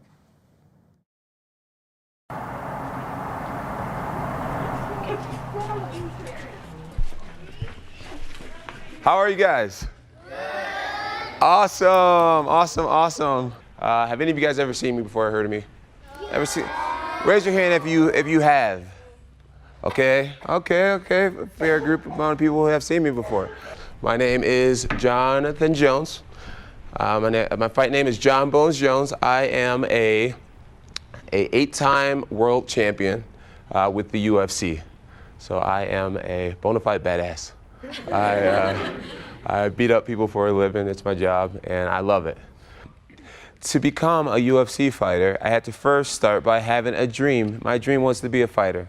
And in order to make that dream come true, I had to figure out how to set goals and how to accomplish goals. So some of my goals were to make sure that I eat really healthy. Some of my goals was making sure that I went to bed early so that I would have energy to train. My goals were to make sure that I studied as best as I can. I want to talk to you guys about consequences for your actions. I want to talk to you guys about overcoming situations, turning negative situations into positive. I had to have a lot of goals to make my dreams come true of being a fighter. Do you guys have any dreams? I became the first fighter sponsored by Nike. I was sponsored by Gatorade, EA Sports, Reebok. You know, my life was amazing. It was absolutely amazing. What's your dream? I want to open wildlife reserves in Africa. What's your dream? Professional basketball. Professional basketball player. Do you have a dream? I do is to become a radio show host. Ooh, I like it. I like it. All right, so who all heard about the car accident I got into? Oh, okay. I think it's really cool because my dream was always to be a really good fighter. And that's what I do for work. And I am today a really, really good fighter. So I'm a living proof that whatever you dream, no matter how silly it is, that you can be it and you can do it. If you put your mind to it, you set goals and you work really, really hard. But now there's a new guy wearing my belt, a guy named Daniel Cormier, walking around calling himself the champ. Why? Because I beat myself. I lost my belt. I lost my endorsements. I lost respect. I embarrassed my family. One day my kids are gonna grow up and read about this. One thing that I would never ever be is a bully. I would never ever use my awesome fighting skills to hurt anybody else because I hate bullies. I hate watching it. I hate being around it. I think it stinks, and I think it really needs to go away forever. So if you guys are ever faced with a situation where you know you're getting ready to do something that maybe you're not necessarily proud that you're getting ready to do, please do not pull, I'll call it a John Bones Jones. Don't do what I did. If there's a situation that you know that you can avoid, please think twice. Don't do what I did, because right now I am totally regretting what happened that day. Totally regretting it. I've set myself years backwards, I just went. And it hurts, and it really sucks. And if I could save one of you guys from making a dumb decision like I did that day, then me talking to you guys right now is so worth it. So a lot of times when people are getting bullied, they're too afraid to stand up for themselves. So I think we owe it to our friends, which I hope all you guys are friends in here, right? Yes. We owe it to each other to protect each other. Last thing I want to talk to you guys about is turning around situations. Maybe some of you guys have done some things that you're not too proud of. Maybe you have failed a test or failed in sports, or maybe you stole something, or maybe you hurt somebody, or no matter what you've done to let yourself down, know that there is always tomorrow. There's always tomorrow, and there's always a way to make things better. Raise your hand if you hate bullies. All right. So, can you guys make me a promise? Can you promise that you will always protect your friends when you see them getting bullied? Yes. Awesome. I guess this place is bully-free. Pinky square with all you guys. So that's all I have for you guys today. I hope you guys will learn something from my story. Thank you so much for your time. 1, 2, 3.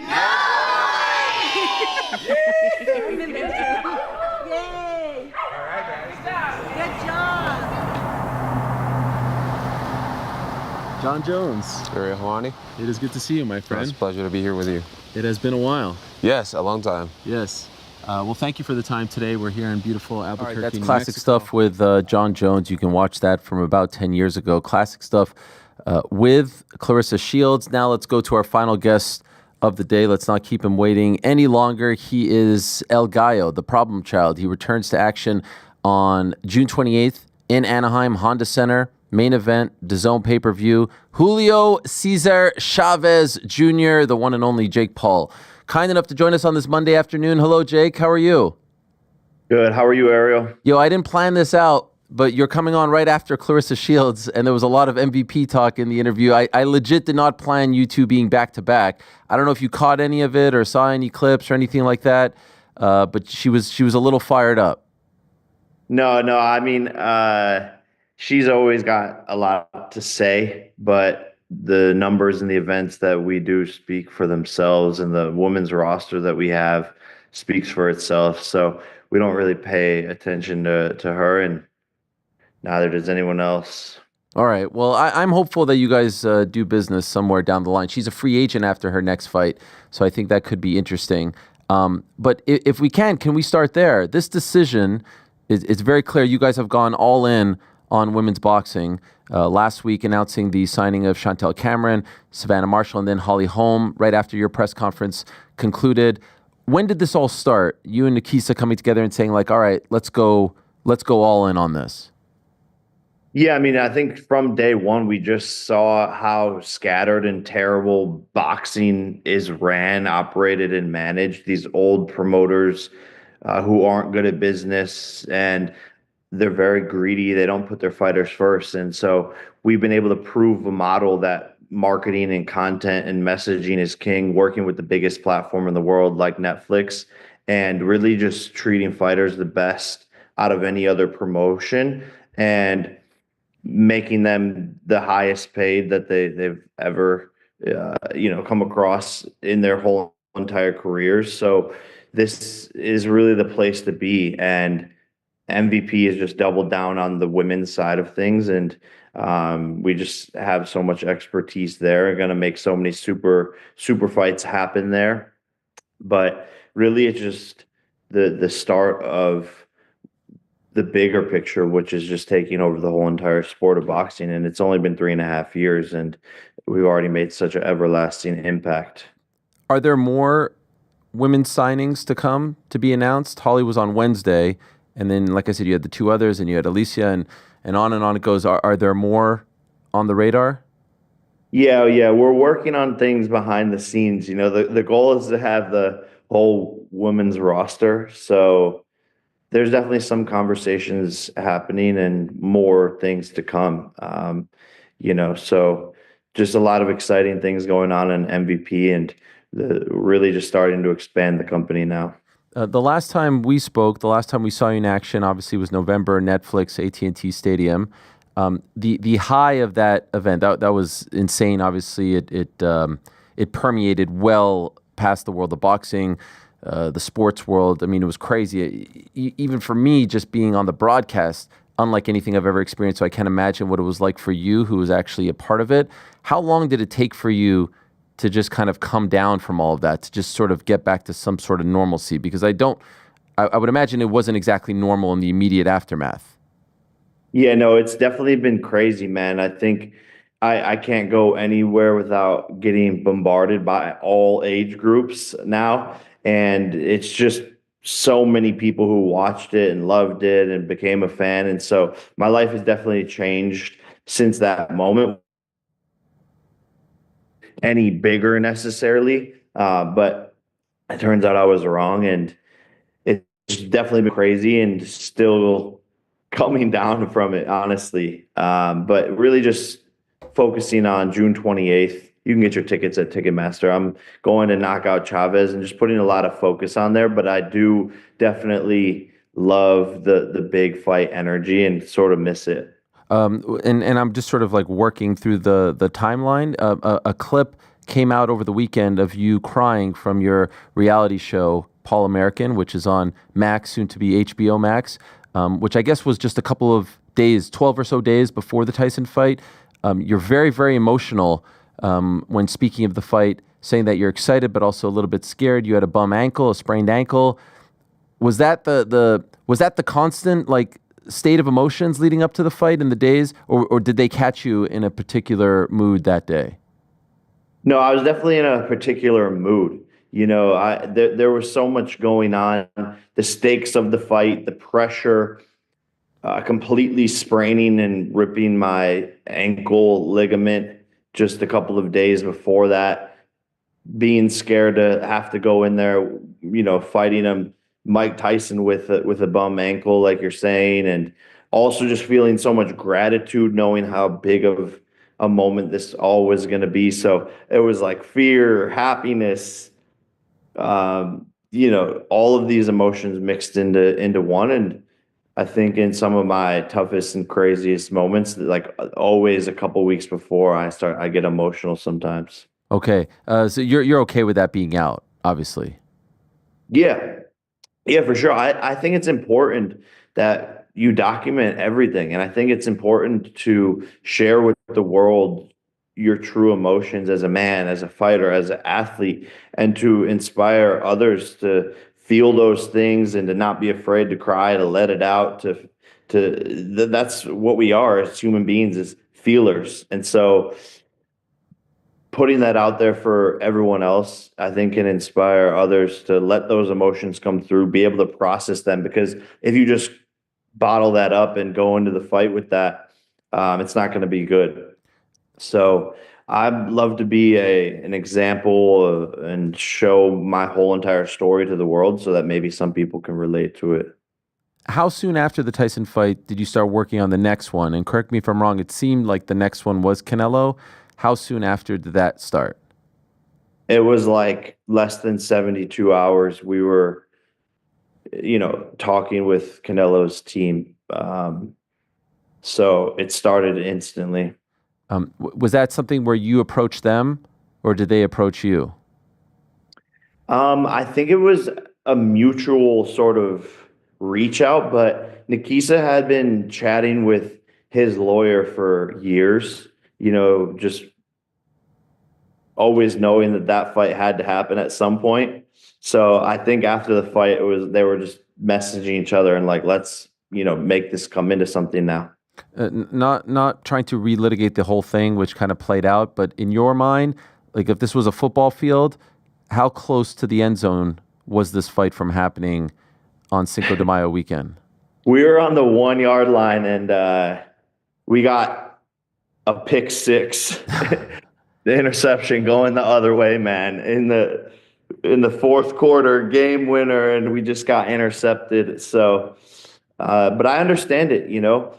Basically, they threatened to pull Canelo's $300 million contract if he were to fight me. That's how bad they want me out of boxing. They can't stand that I'm the one doing the biggest events.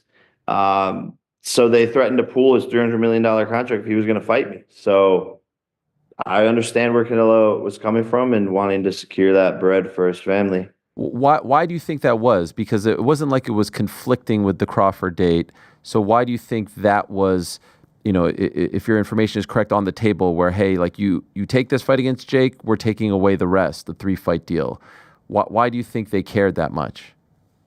Because if you are someone spending billions of dollars in an industry and you aren't number one and having the biggest events, and meanwhile there's like a little Disney kid running around spending $0 and having the biggest events, as a competitor, you're going to do anything to stop that person and to be the biggest. And so that's the nature of this dirty business in boxing, and the egos involved and how badly people want to be the king of this sport.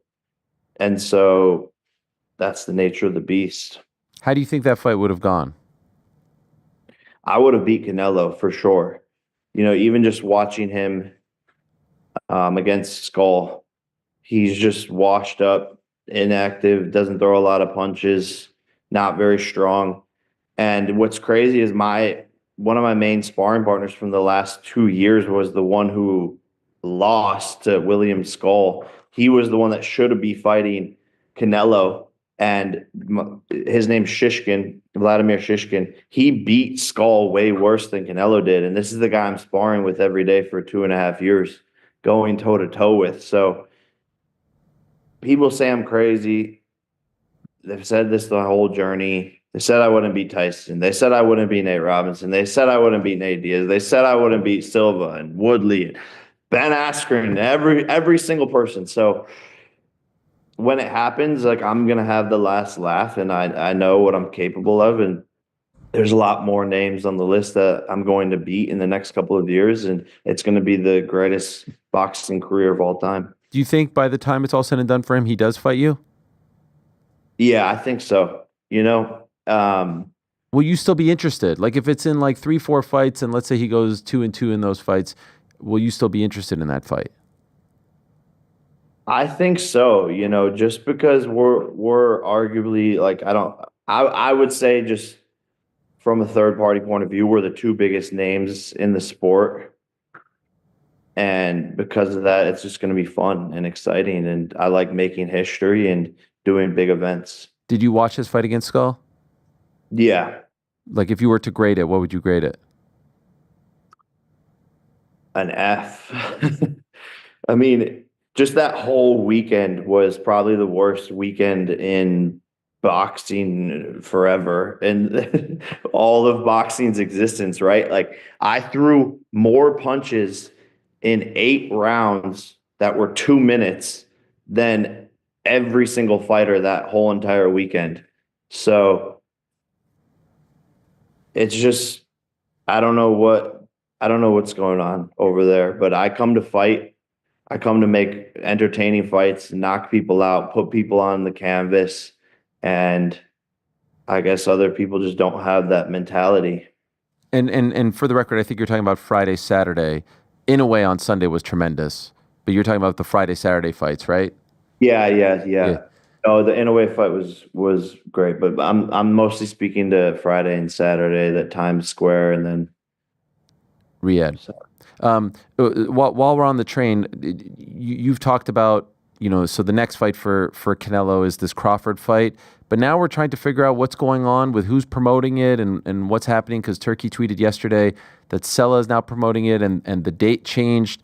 That was announced last week, that the date was changed. So what do you make of what's happening here? Do you have any sort of insight into this? Is Dana still involved? Because I think it's I mean, if he is, it's the biggest W on his part because he's not putting up any money. He's the promoter. He's involved getting a percentage of the cuts. His name is attached to it, all this stuff. So if that's the case, it's pretty crazy and a big win for Dane on that part. But I don't know what's going on over there. I didn't see this news yet. Okay, all right. People are trying to figure out what is actually happening because you said now that the promoter is Sella, but Sella has obviously promoted his events in the past, so it's a little unclear right now. So I thought maybe you would have some intel after Canelo obviously didn't materialize. Was the next one Tank? Yeah. I mean, that was on the 1 yard line as well, but he has to rematch Lamont Roach. He wants to get that back. And then we'll be back in discussions with Mr. Gervonta. But man, this is the nature of boxing. You have massive fights on the 1 yard line and things just fall through. As you're watching it, like he was a gigantic favorite, and this is on the heels of the Canelo thing. Are you like, what the fuck is going on here? Yeah, I mean, I don't know though, because I never really thought Tank was that good. It would just take the right fighter to pick him apart, to be honest. Someone who had high activity and wasn't afraid of his power. So I always saw so many holes in his game. So to me, it wasn't that surprising that someone finally gave him some good work. If you do fight, what weight would it be at? 195. Oh, wow. So he would go all the way from 40 to 95? Yeah, I mean, it would be an exhibition. Okay. And so what does that mean? Is that 3-minute rounds? Yeah, 10 3-minute rounds. And when you say exhibition, like what are the restrictions on that? No restrictions, just the fact that like we couldn't actually get it professionally sanctioned. Okay. Is that still of interest to you? Like if he wins the rematch and you beat Julio, is that of great interest to you later this year? For sure. Like I said, big events. And, when we had announcement videos filmed for Canelo and for Gervonta, like both filmed and fully edited. And my team went into the streets to ask people what they thought of me versus Gervonta. Every single person was like, Gervonta would kill Jake. He's going to die, all of this stuff. And so just proving people wrong and changing the narrative and showing people that I'm a better boxer than all of these so-called pound for pound is just fun for me. So then ultimately, how did you end up with Julio? And were there other names that were being considered before you did end up with him? Yeah, I mean, I think Julio, that conversation has always been there. And fans have always wanted it. And he's a former world champion, super experienced. And it's a good chip on my belt to test myself in the ring with a very, very tough opponent. And he has, the name behind him, the Mexican fan base, Puerto Rico versus Mexico. And he was actually somebody that stepped up to the table, right? The Tommy Fury discussions have always been there. The KSI discussions have always been there. But those guys don't actually want to make a fight happen.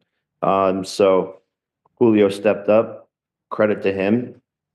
And we made June 28th happen. Everyone pull up, Ticketmaster.com, get your tickets. Yes, the Zone pay-per-view, Honda Center. Baby. Over the last few days, speaking of KSI, Nikisa, who now is a force on Twitter, all of a sudden he got his Twitter account, and him and Mams are going back and forth, pretty much like negotiating you versus KSI on X, on Twitter. And so are we getting closer to it? I view all of this as some kind of positive because it seems like there's communication, there's talking behind the scenes, in front of the cameras, or like on Twitter. Here's one of Nikisa's tweets. We have Mams's as well. Are we getting closer to it? Is this now becoming a reality? I don't know, man. Like from our side, we've always been the ones wanting to make it happen. I don't think Mams is actually even involved in KSI's fighting stuff. I think the Wasserman people are the ones running it. So like he's just doing his clout thing on Twitter. And we've always tried to make it happen. I agreed to go down to 192.5, which is lower than Gervonta, the weight we have agreed for Gervonta, which is lower than me versus Canelo. And so now there's all these new negotiation terms, which I didn't even know of. They only want 8 rounds, like all this. So they just keep on adding new stuff all the time. And I'm focused on much bigger things, becoming world champion, fighting, guys like Gervonta, guys like Canelo, guys like Anthony Joshua in 2026. Usyk wants to fight me in MMA. These are all the things that I'm looking to do. I'm all KSI has. He's literally nothing without the Paul brothers. Logan brought him Prime, and Prime has kept him relevant. And him being able to fight me is the only thing he has left. And at the end of the day, I'm doing much bigger things and don't need to sit here and be negotiating things on Twitter. If they want to make the fight happen, they're going to do it. Do you think it happens at this juncture in your heart? I don't. Oh. I've said since before I fought Gib. I said I'm going to knock out Gib, and he's never going to want to fight me. So I've been saying this for 5-6 years, and this is a longer negotiation than Floyd Mayweather versus Manny Pacquiao. Like, someone tweeted that we've been negotiating longer than Floyd and Manny. And it's like, I'm clearly the one who's an active fighter. I'm clearly fighting everybody. I don't care. So who's the problem? It's clear as day. And they just aren't a serious boxing brand or a serious boxing business. Misfits has gone to shit. Their whole entire thing is a joke. Their brand is a joke. Like, there's clearly one side who knows what they're doing, and there's another side who is just joking around and is just a circus. They had Darren Till win over the weekend. Did you watch his performance, and did it pique your interest? No, I didn't. I don't even know he's fighting or where or what. All right. Well, here's some highlights. We could watch them together on DAZN. Nice little knockdown there. That was Darren Stewart, the dentist, former UFC fighter. He scored a buzzer beater knockout in the 8th round. Who did? Till did. Till won. He kind of threw him there, then boom, there it is. The left hand from hell. What do you think of the high black socks? I don't know. Did you catch Tommy Fury's Friday afternoon fight in Hungary? Yeah, I did watch that. And man, I just can't wait to get back in there with this guy, because in the past 3 years, right, I fought him after 2 years of being a pro boxer. Now it's been 3 years since then, and it's just night and day. And he hasn't gotten any better, right? He's been boxing since he's 6 years old. It's going to be the same stuff, same coach, his dumbass dad. He hasn't gotten any better. So I just can't wait. Seriously, I can't wait to get in there with him. And whenever we can make that happen, it's going to be Christmas Day for me. Do you think that happens this year? I think the Fury fight will happen in the next 12 months. Yeah. Oh wow. Okay. And you're keen to see it come to fruition. You want it. Yeah. I mean, he just has to be realistic about what he's worth, right? Like, he just had a free fight on DAZN that tanked. Couldn't sell the tickets in wherever he was, like 1,000-person venue. And he just is negotiating like he's God. So again, I have 10 names waiting to fight me in multiple different sports, MMA, boxing, all this stuff. And these people just have to be realistic about what they're wanting to get paid. And Tommy Fury isn't. But I DM'd Tyson Fury, because Tyson was like, you guys need to make this happen now. And I was like, Tyson, you got to put your brother in check here. He's not going to get this money or this offer anywhere else. He already missed out on the massive opportunity in Netflix. It's his dad who is his manager, who has no idea what the fuck he's doing. And you can't let your dad run your career, and Tommy's not his own boss. He's a airhead as well. So I just feel bad for him because he thinks he's worth more than what he's worth. So you mentioned MMA, one name, and I feel like I'm going through a laundry list of guys here, but it's been a while and there's so many names attached to you. Your brother said the only time he would fight you would be in MMA. Was that just like him saying things, or is that a real thing? I mean, I'm guessing that's real. I didn't see him say that, but I'm guessing that's very real. Like for him, that would level the playing field because we both have never done MMA. Right. I still feel like that's one of the biggest fights. Like, I think it's bigger than some of the names we just mentioned. I hate to say it because it's two brothers, but I still feel like we go those clips from the podcast. Like, there's something there, man. I mean, we can't lie. There's some sort of sibling rivalry there. Am I crazy? I mean, I'd be down to do it just for fun, like box, but I don't think it would ever happen. No. And when you say just for fun, you mean the boxing, right? Yeah, anything, MMA, boxing, however. Okay. There's one guy who keeps saying he doesn't want to fight you, but I think would actually sell his soul to fight you. He says that he would donate the purse to charity, but doesn't actually have the charity in mind, never says the charity. He says he'll fight you with one hand behind his back. I think that's how much he wants to fight you. He once sold 80,000 tickets to a fight in Wembley. He's a big deal here in America. He fought at the Avalon Theater in front of, I think, 50 to 60 people. You're familiar with the Cobra? No. Who? Carl Froch. Oh, this fucking guy, bro. Does he pay you guys to like bring him up? No, he hates me. We're involved in a huge feud because he thinks that I don't know who like he is really.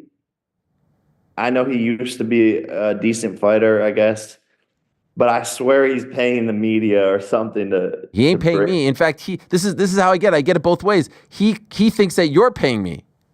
I get it both ways. What? To do what? To talk about you, to say that you're a fighter, to say all these things. I don't even know what he's saying. Get out of me. Get out of boxing. Get out of this. You don't know what you're talking about. You're on the payroll. But he keeps saying that he doesn't want to fight you, but all his videos are about you.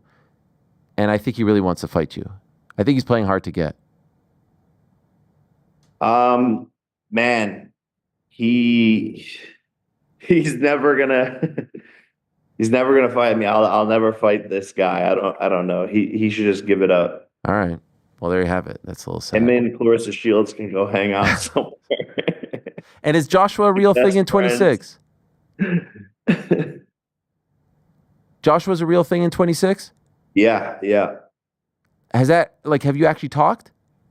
Yeah, we talked on the phone for like 10 minutes. Wow. And we're both down. And I said 2026. He was like, all right, let's get it. And we're going to make it happen. So yeah, I think that's going to be a mega fight next year and something fun to test my skills at heavyweight. But I think his chin is gone. And especially if he fights another time or two in between the end of 2026. I love Anthony. He's always supported me. I've always supported him, but I just do believe I can beat him in a fight.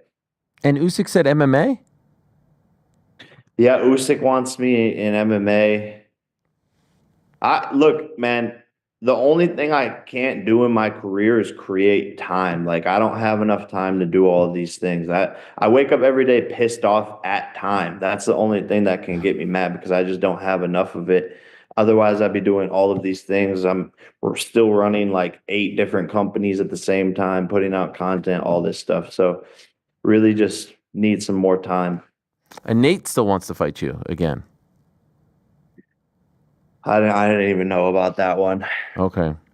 Well, June 7th, you've got another Most Valuable Prospect show in Orlando. That is headlined by Beatriz Ferreira, who's a great young fighter out of Brazil. Then June 28th in Anaheim on DAZN pay-per-view, Jake Paul versus Julio Cesar Chavez Jr. Getting to work with Oscar De La Hoya. You like it?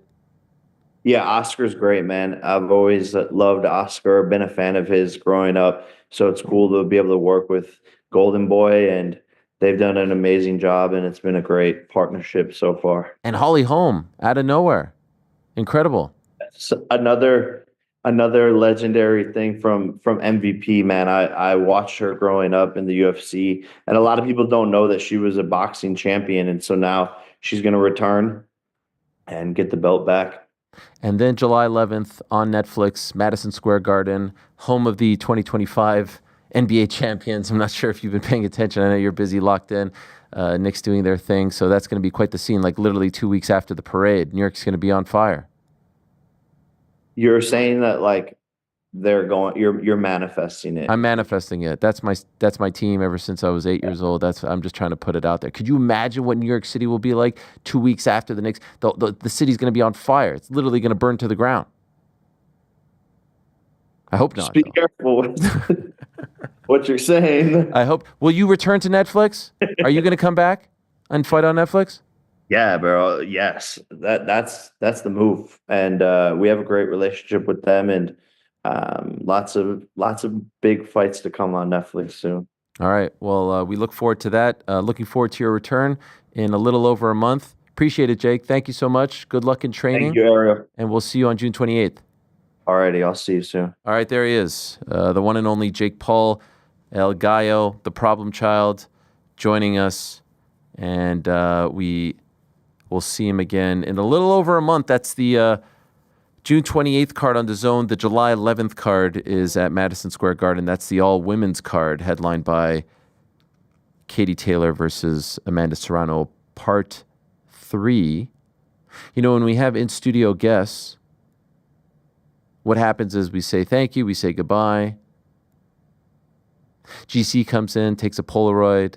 I'll take a picture on the phone. Never has New York Rick come in for a photo. Not once. Literally not once. Until today. He came in for the photo with Claressa. I wish I had it. I wish I had it on the screen. Did you see that? Sorry, Here it is. I peeked over. I saw him pop in. Oh, yeah. Wow, he hit her with the point. He hit her with the point. Come on. Staple. That's the GOAT right there. He hit her with the point. I love the fact that she came in. She was like very like calm, cool, collected, and then it just came out. She's always ready. She's electric. She's electric. Yeah. By the way, it only occurred to me mid-interview. I was like, oh shit, Jake is literally after her. We couldn't have scripted that. Yeah. What do you guys say? Good times? Great times. Great times. Great times. Any The takeaways? best of times. I'm looking forward to Jake Paul versus Carl Farage. You think it's gonna? You think that means it's happening? Yeah. Because of that? Yeah. I think it was happening before this. How about the fact that Frotch thinks Jake, you're aligned with Jake? I know. Jake thinks I you're can't aligned win. with Frotch. By the way, I would actually love to see it, just because there's so much. Nah, I'm good. No, that's a pass for me. I would love to see it. All right, what I want to see it I'm more looking than forward to Jake Paul, Gervonta Davis, and then following it up with Jake Paul, Anthony Joshua. Just going. Wait, when does Carl come in? Carl's after him. Carl. How Nice you to doing? see ya. You know what's the crazy thing about the Carl thing? Because I saw IFL clip off Darren and I talking about him. Yes. Yeah, I kind of forgot for a moment that Darren were even on air together talking about him. But the crazy thing is that you get all these jabroni Twitter guys, and boxing Twitter is a funky place, man. Holy smokes, it is a funky place, and they completely have missed my entire thesis. I have never once said that Carl isn't a Hall of Famer or isn't one of the greatest, British boxers of all time, that he didn't sell out Wembley 80,000, or that he's not a Hall of Famer, that he wasn't in the Super Six and all this stuff. I've never once tried to discredit him, but you could still be, a Hall of Fame boxer, a championship boxer, and be an knobhead. You could still be they're not exclusive. And my only statement on him was that he keeps saying he doesn't want the fight when we all know he wants the fight. He's doing the thing, I don't want it, when he clearly wants it. And then he says, I'm going to donate to charity, and he never tells us what the charity is. Just tell us one. At this point, just say like the Boys and Girls Club of Nottingham. Just tell us one. And that's it. That's all I've said. Oh, and by the way, he is not a big draw here in America. Like, I understand why Jake is fighting Julio Cesar Chavez in Anaheim right? There's a huge Mexican population that will either travel there, he's the son of a legend, or that live in that area in the Orange County, LA area. It makes a lot of sense. Where does it make sense to do Jake Paul versus Carl Froch in America? And would Jake Paul fight him in England? If it's in England, then it makes total sense. I get that. In America, that's the only point that I'm trying to make. But then you get these IFLs and these guys who I like, but they tweet and then everyone, weighs in and says, oh, I know nothing about boxing. Really? Tell me I'm wrong. Tell me what I said is wrong. Or is it just that you don't like that I'm pushing back on the Cobra? The only thing I said, once again, one last time, not a draw in America, and that's why I bring up Avalon and Boardwalk Hall, only times he fought in America. He really does want the fight, even though he doesn't. He continues to say he doesn't. And then he keeps saying he's going to do it for charity and never says which charity. That's it. Where's the lie? Where's the inaccuracy? That's it. So just like, don't just pop in and say your little 2 cents and try to discredit me. When I was working for HBO Boxing in 2003, when I was going to boxing in Montreal, when you were in your father's nutsack, some people, it's sort of like the people we talked about at the beginning of the show who tried to gatekeep fandom, or like you're so unhappy in life and you're so jealous of others that you try to put on these restrictions on others that you feel have been put on yourself. So the idea of someone covering MMA for 10 years and now all of a sudden expanding and growing and saying like, hey, you know what? I don't just want to be an MMA guy. I want to do other things. I want to cover bird watching. I want to cover the Olympics. I want to do some boxing, some NBA, some pro. You can't fathom that. And so you try to put those restrictions on me. Doesn't work that way. And it's weird, in my opinion. And then they'll make up things. And then they'll say like, oh, I heard him say X, Y, and Z, which never happened. But they'll just make, and everyone just kind of run, oh yeah, of course he said that. Of course he said that. It's crazy. Doesn't know anything. He's a Johnny-come-lately. Anyway, has there been some news since we, wow, look at this picture here. This is the picture of Claressa with all the belts. That's the one. Yeah, she was referencing it earlier. Do we have it? Wow. A lot of belts. And an SB. What's in her hand there? Is that a rose? Rose. Yeah. Olympic The other hand medals. has 2 gold medals. Damn. Inspired by Ilia Topuria. Now, she mentioned boyfriend a couple times. I saw you write about Papoose. Yes. Oh, no. What? You don't know?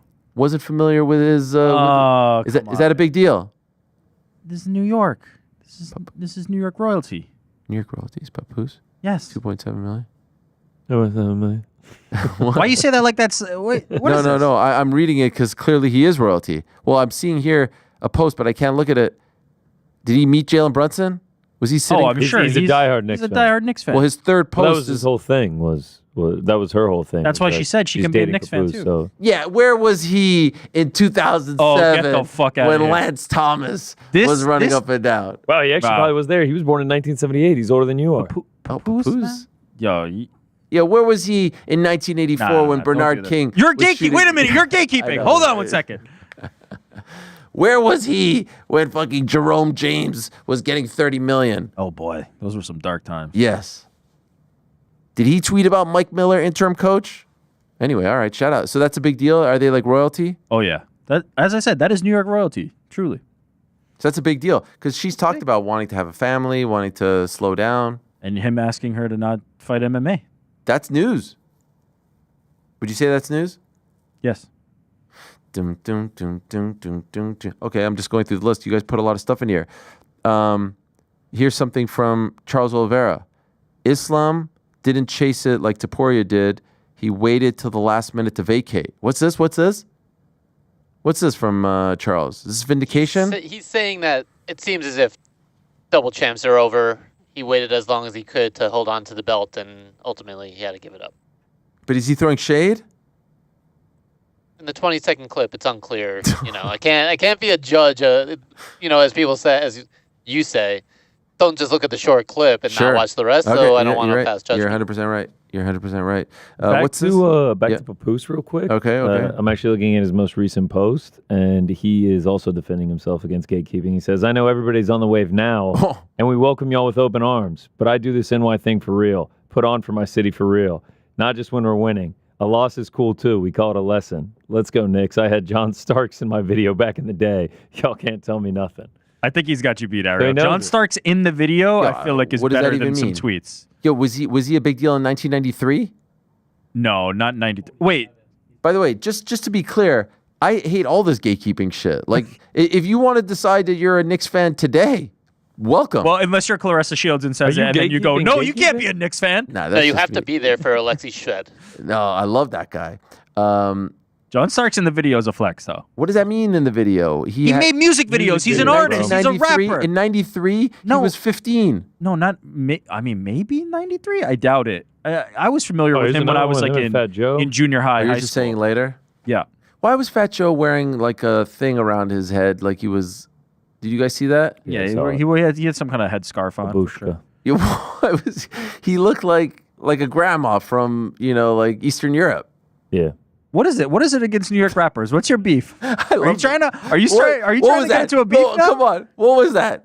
What was that? I know, Little Red Riding Hood. Did you guys see? Am I wrong? No, I saw it. What was he doing? And then there was a video where Jalen came up and like gave Stephen A. love, and then he just left him hanging. Did you see that?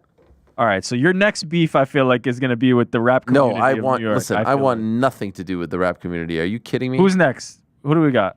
50 Cent? Listen, I'm one of them. I've been in New York longer than I've been in Canada. Wow, that is crazy. Crazy, right?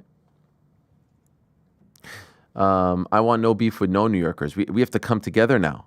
We have to come together to take down the Hicks. It's Knicks versus Hicks. Yes, this is it. What is that? Versace? That's nice, blue and orange. It's probably Great more colors. expensive than all of our outfits. 1,000%. But what's the look here? Am I missing something? As long as he doesn't rap before a game, we'll be all right. He looks like a grandma in Brooklyn going to buy like Kreplach. If Fat Joe was ever a fan of this show and he's watching, Nah. he ain't anymore. Listen, we already talked about World Series. Remember that back to back? Yeah. That wasn't a good time for us New Yorkers. You know what I'm saying? Wait, what was I saying before that? Anyway, point is, everyone's welcome, all right? Enough with this gatekeeping crap. And leave Brian Windhorst alone. You know what I'm saying? I thought Wendy feel like- responded well. Yeah, Wendy he's left all it off. class. That He's all video class. really got to you, though. This is the second time. It's kind of like, you're doing your job, man. Don't harass the dude as he's leaving. And by the I way, think he had good fun with it. Though. someone could have hit him, and they were throwing shit at him. No, that would be crossing the line. But I thought it was. You good. thought it was? I like Wendy. He has to take My a lot hot of take shit. is that we need an evolution on the side talk. There just needs to be. Oh, by the way, a lot of that is just people wanting to get on Instagram and They're doing. They are playing characters that they saw in the first side talk video, and then they're just doing it. They are portraying that. They're trying to match that energy. Just like it's not authentic anymore. I've actually seen Side Talk happening live. And what's it two like? Separate occasions. I saw a million Everyone versions just of it. crowds around and screams. The one that they posted was like. That's what I'm saying. It was intense. It was like a little vulgar. No, I mean They're amplifying the characters. The Fuck Dunkin' Donuts. Yeah, Yeah, so burning that- a bag of donuts. The editing is funny, but when it gets like I don't know.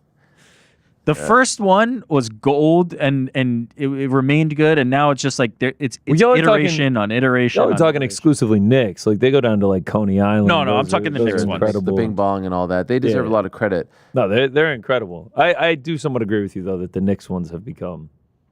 Well, it's just everyone wants to do. I've never seen that. I've been to a bunch of Knicks. Oh, you never seen them gathered outside? I never experienced it myself. Wait, you were at that game where they were doing that? No, until Friday, I never Oh, felt okay. it. You know what I mean? And like you walk there and you could not move.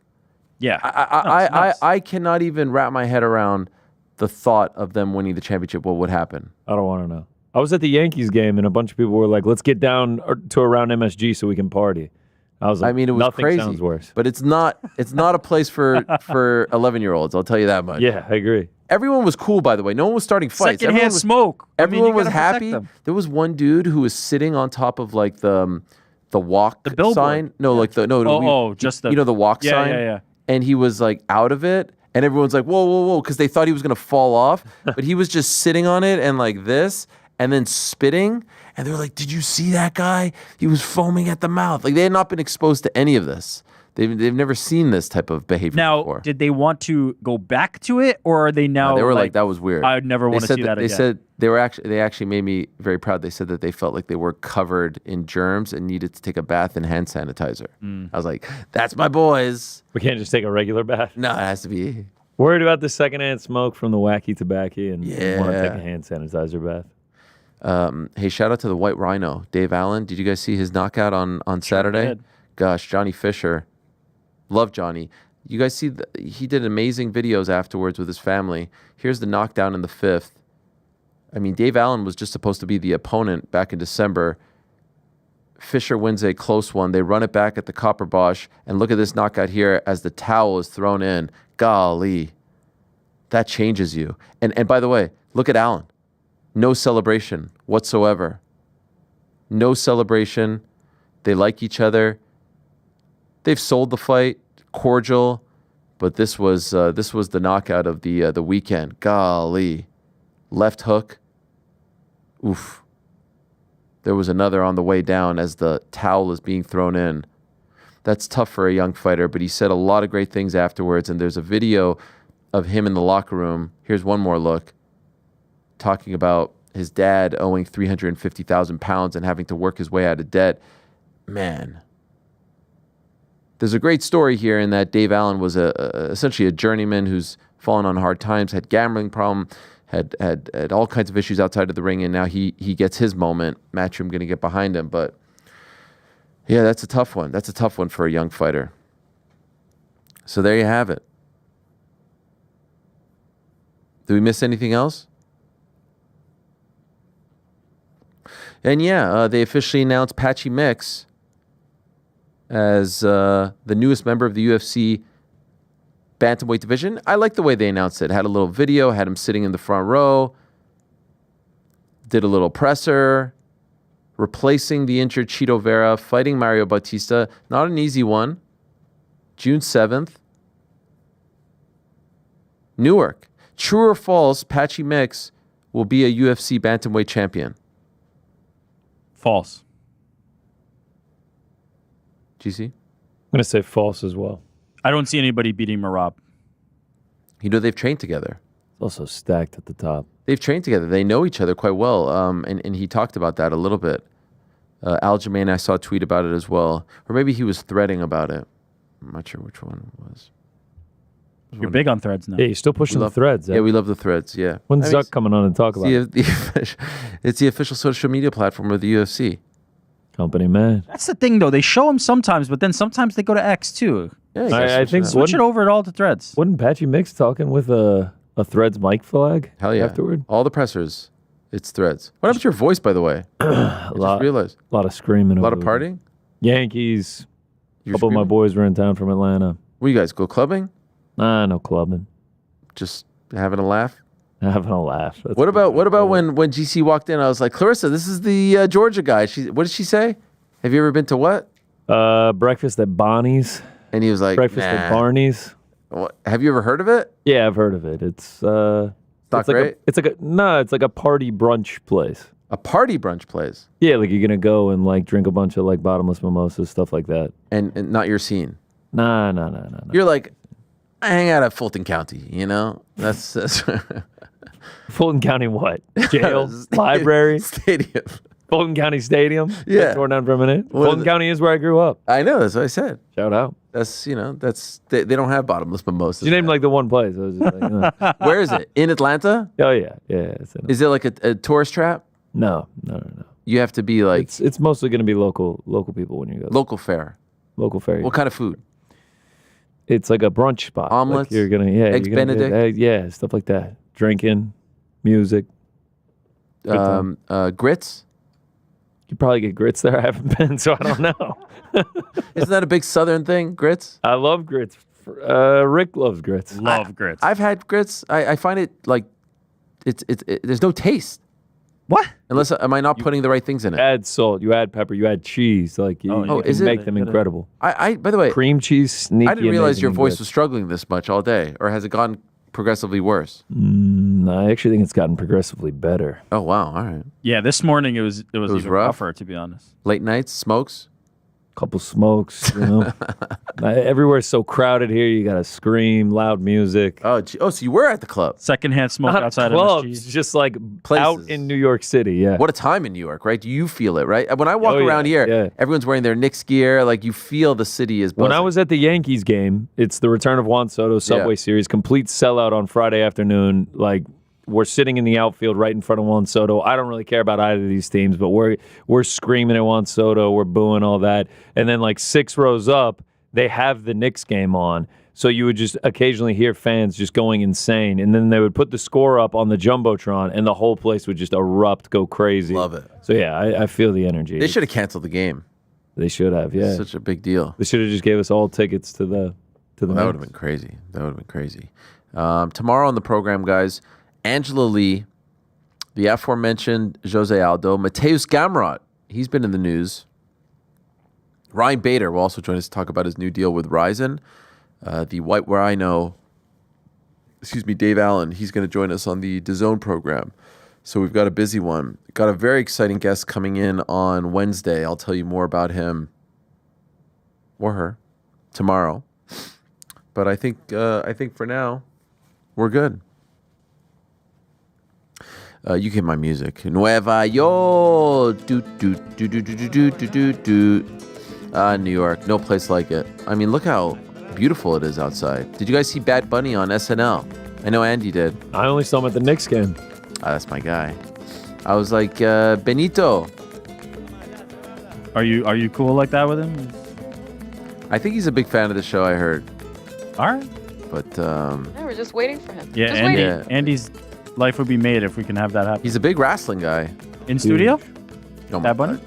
Yeah. Till this day, his May 2023 walkout in Puerto Rico might be the greatest walkout in pro wrestling history. It was unbelievable. What was that song? Chambea. Da ba da da ba da da da da. That's the one. I don't know what he's saying, but Word for word on the lyrics. it freaking bangs. It bangs. It was pretty good. Oh, you saw that, right? You remember it, right? Yeah, of course. The jib shot when he's coming out, and then they have the jib shot of the. For those that don't know, jib shot is sort of like an insider term. It's like the camera goes. It just sort of. It's kind of like. Is the technical term for that? Okay, now here's the thing. Elephant in the room, Mysterious Frank on vacation, right? Might be the first time he's left us high and dry. We're going to say a code word right now and test if he's watching. Right. Yeah. You come up with it. Okay, the code word for Frank is grits. Okay, perfect. If he doesn't text us grits, he truly doesn't care about the program and only cares about himself. So let's see if he comes through. This is diabolical. Thank you to everyone who joined us. Michael Morales, Holly Holm. We continued with Ian Machado Garry, Claressa Shields, Jake Paul. Back tomorrow, same time, place. Peace. I'm out of here.